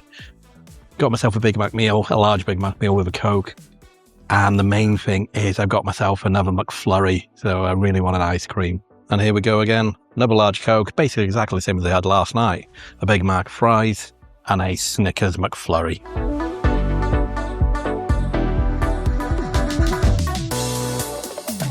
I have just finished my McDonald's and I am genuinely stuffed now. I couldn't eat another thing. I'm going to walk down this road. Hopefully, it will get me to the ferry terminal. It's in this direction. I can see what is probably going to be my ferry there, Virtu Ferries. Now I just need to work out which way to go as a foot passenger. That way is totally closed off, and that is the direction of the Virtu Ferries. Let's see if I can go this way. If not, it looks like I have to get back on the main road again, go further down, then double back on myself. Looks like this is a car park. Free shuttle service from and to the port. Okay, maybe I do need to go that way. Although a car has just gone past me down here and turned that way. I'll try that.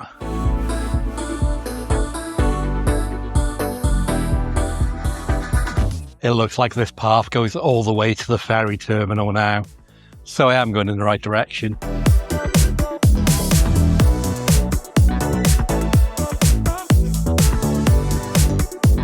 I made it. I saw the sign saying pedestrian entrance.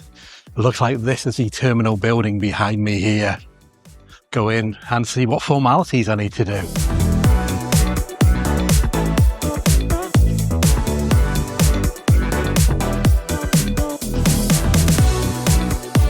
I've just made it through security. I'm now going outside. Hopefully I'm going to board the boat straight away.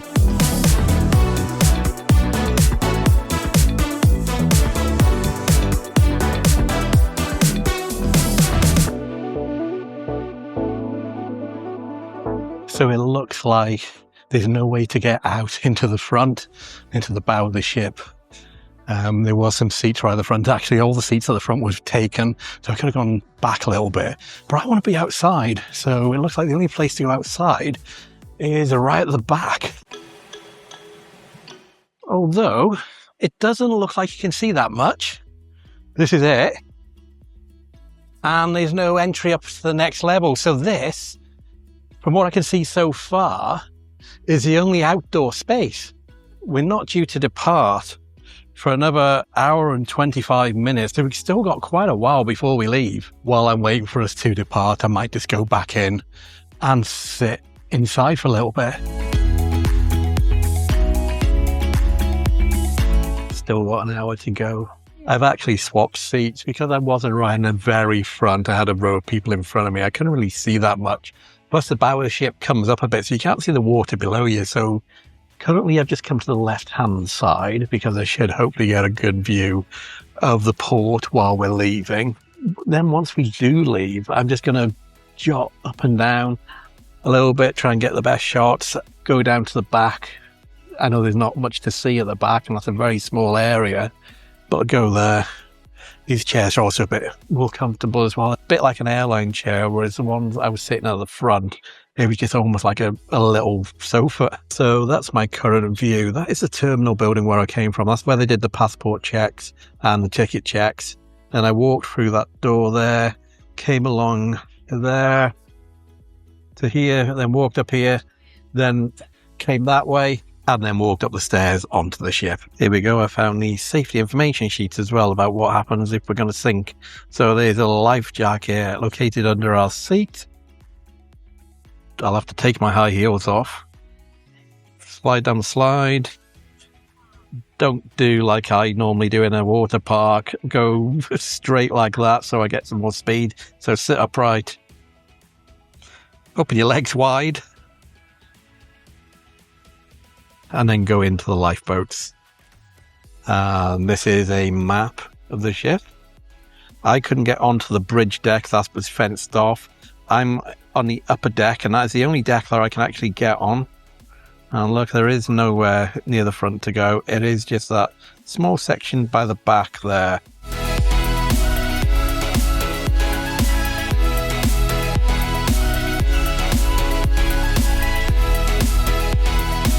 It's 7:25 with 5 minutes early departing Pozzallo ferry terminal, due to arrive in Malta at 21:15. That's 9:15 tonight.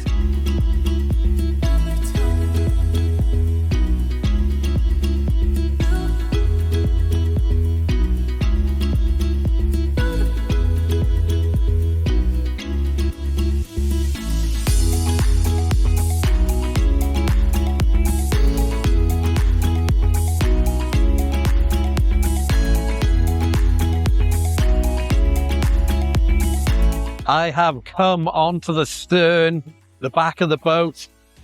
Looks like we've got a sunset going on just over there. I don't know if the camera can pick it up at all, but the sun is very low in the sky, looking very orange. We're about 5 minutes after departing port. Got about another hour and 40 minutes to go before we reach Valletta in Malta.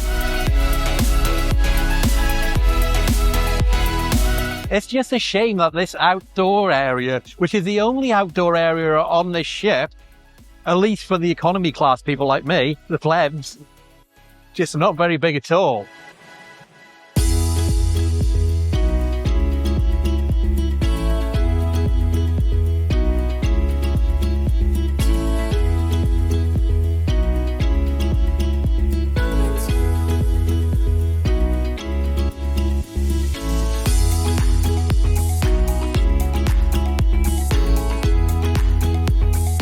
Just come back to my seat. I've kind of explored all the places I can go. Can't go upstairs. That's if you've got premier class or whatever the next tier up is to me. Don't know, it's captain's deck or something. Like I said, the only place I can go outside is the stern. It's very small. I've been out there for a while. Got an hour and 15 minutes, hour and 20 minutes till we get to Malta. So I'm just going to sit back down. It's going to get dark shortly. When we get closer, I'll start filming again. And this is almost the end of this video. Tuesday morning, I started at my house in North Wales. I've been traveling ever since. It is now Friday evening. The goal is in sight. I'm almost in Malta after all this time of overland travel. 13 trains, 2 ferries, and when I get to Malta, 1 taxi.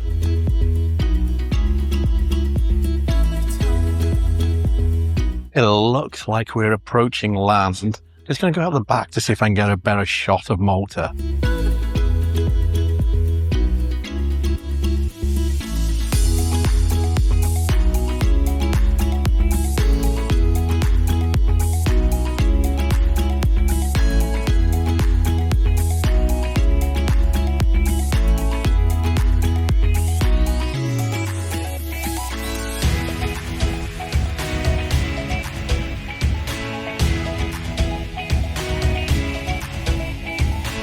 Well, it looks like we're about to dock into port any minute now. Once we do, I'll go inside, make my way downstairs, walk. I don't know if there's any immigration formalities. I'm not sure. We're coming from a Schengen to a Schengen country, so probably not. Then I'll walk outside the port and see if I can order myself either an Uber or a Bolt taxi to take me to the hotel.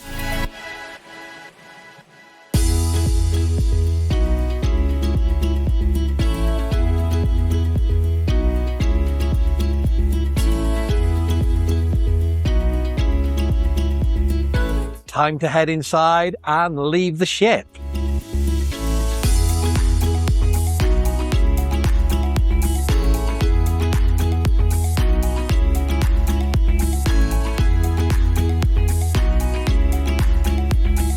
I have made it to Malta. From Tuesday morning to Friday night, I've got here eventually. 13 trains, 2 ferries, and soon to be 1 taxi. That journey in total came to just over 2 hours.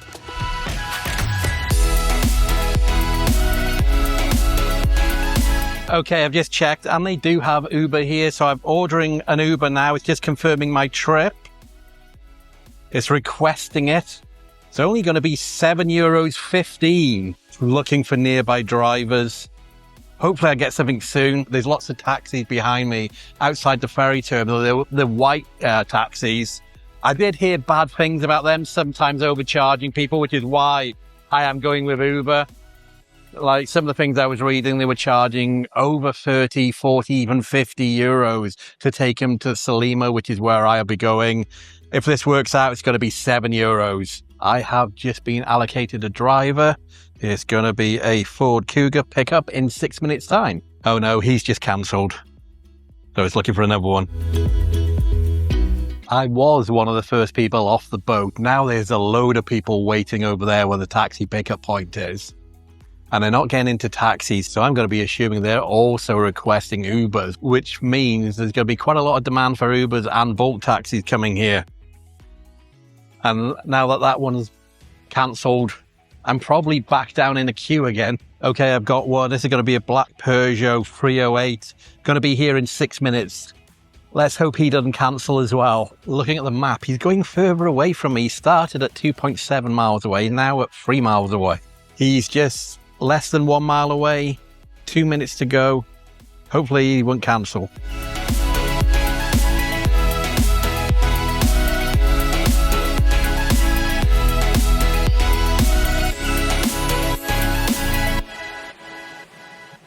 I've just been dropped off. That took about 10 minutes from the ferry terminal to here.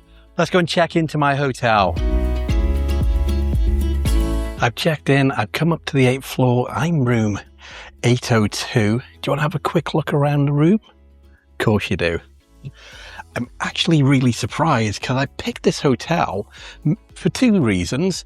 The location, because it's on the waterfront and I can catch the ferry tomorrow into Valletta, and the price, it was really reasonable. And I put what I paid down here, and I don't remember it looking like this on the photographs, or maybe I've just totally forgot. But unless they've upgraded me, this is an absolute bargain. Are you ready to have a look around? So as soon as you come through the door, we've got this, well, a suite area here. So I've got a sofa, chair, table, desk area, full-length mirror here, some thermostat to control the aircon. Over here we have got a safe that can fit a laptop, tea and coffee making facilities there. There's an empty bottle because on floor 7 there's a water filling station, the guy downstairs told me. Then in here we have got a fridge. Well, a hairdryer there. Oh, I didn't notice this window here. Let's have a look out this window. Okay, just overlooking a courtyard. Then let's go in this direction. We have got the wardrobe area with an iron and an ironing board. Then we come into the bathroom. Really nice bathroom. Sink. Toilet. Really big shower. There we go. There's a sink. Then continue all the way this way to go into the bedroom. There we go. We've got a king-size bed. Plug sockets there. And plug sockets the other side. Lamp there. TV. That's a connecting door to next door, so that's locked. I just double check that. I always double check the connecting doors to make sure they're locked. Then, out here, we have even got a balcony overlooking Valletta and overlooking this strip here and where I'm staying. That Aqua Luna is part of this hotel as well, so I can go in there tomorrow if I want, but I haven't brought my shorts, so I'm not going to be doing that. But look at that balcony there. I am so pleased with this hotel. It's a real shock. One last look before we get in. So yeah, like I said, that's Valletta over there. Wow. I can't believe how good this hotel is for what I paid. I'm in shock, actually. Close that, so it's nice and quiet. And if you're wondering where I did book this hotel from, which you're probably not if you're a regular viewer of my videos, or you remember earlier in this video, the 2 hotels I've stayed in previously, I booked this via trip.com. I find them, well, I've said this is the 3rd time I'm saying it in this video now. I find them the cheapest website to get hotels from. So checking hotels.com, booking.com, Agoda, etc. I always find trip.com to be slightly cheaper, which is why I always book with them. If you are interested in this hotel, I will leave another link in that description down below, or you can scan the QR code on the screen here to go directly to this hotel's website on trip.com. I don't think I've mentioned it, but this hotel is called 155 on the Strand. And I can't think of a better place to end this video than on my balcony, overlooking Malta. What a journey I've had, starting early morning on Tuesday. It is now 20 past 10 on Friday night. It's been an epic journey for me. I don't think I've done this much train traveling every single day in a long time. I've really enjoyed it. It's been really interesting. Those 13 trains, 2 ferries, and now 1 taxi has been such an amazing experience. I hope you've enjoyed watching it as much as I've enjoyed making it. But I'm going to end this video here. Stay tuned for more videos though, because I'll have another one coming out about my day trip to Rome. And I'll also have another video here in Malta, which I'm going to be filming tomorrow, where I'm going to be exploring Valletta for an entire day before going back home. And to go back home, I am going to be flying a little bit. I know. I really wanted to do this whole trip overland without flights, but just the timing does not work out. But I'm still going to be doing a large proportion of that overland. So I'm just going to be flying from Valletta to Bari in Italy tomorrow night. Then I'm flying from Bari to Milan. There's only a 1.5 hour changeover there, so I've got my fingers crossed nothing goes wrong and nothing gets delayed, otherwise I don't know how I'm getting home. Then once I get to Milan, I'm going to be catching a train at 6 a.m. from Milan station, and that is going to take me all the way to Paris. Then from Paris, I'm going to take the Eurostar again to London. From London, I'm then going to be catching a train home all the way to North Wales. It's going to be another epic day from 6 a.m. to about 11 o'clock at night. So stay tuned for that video as well.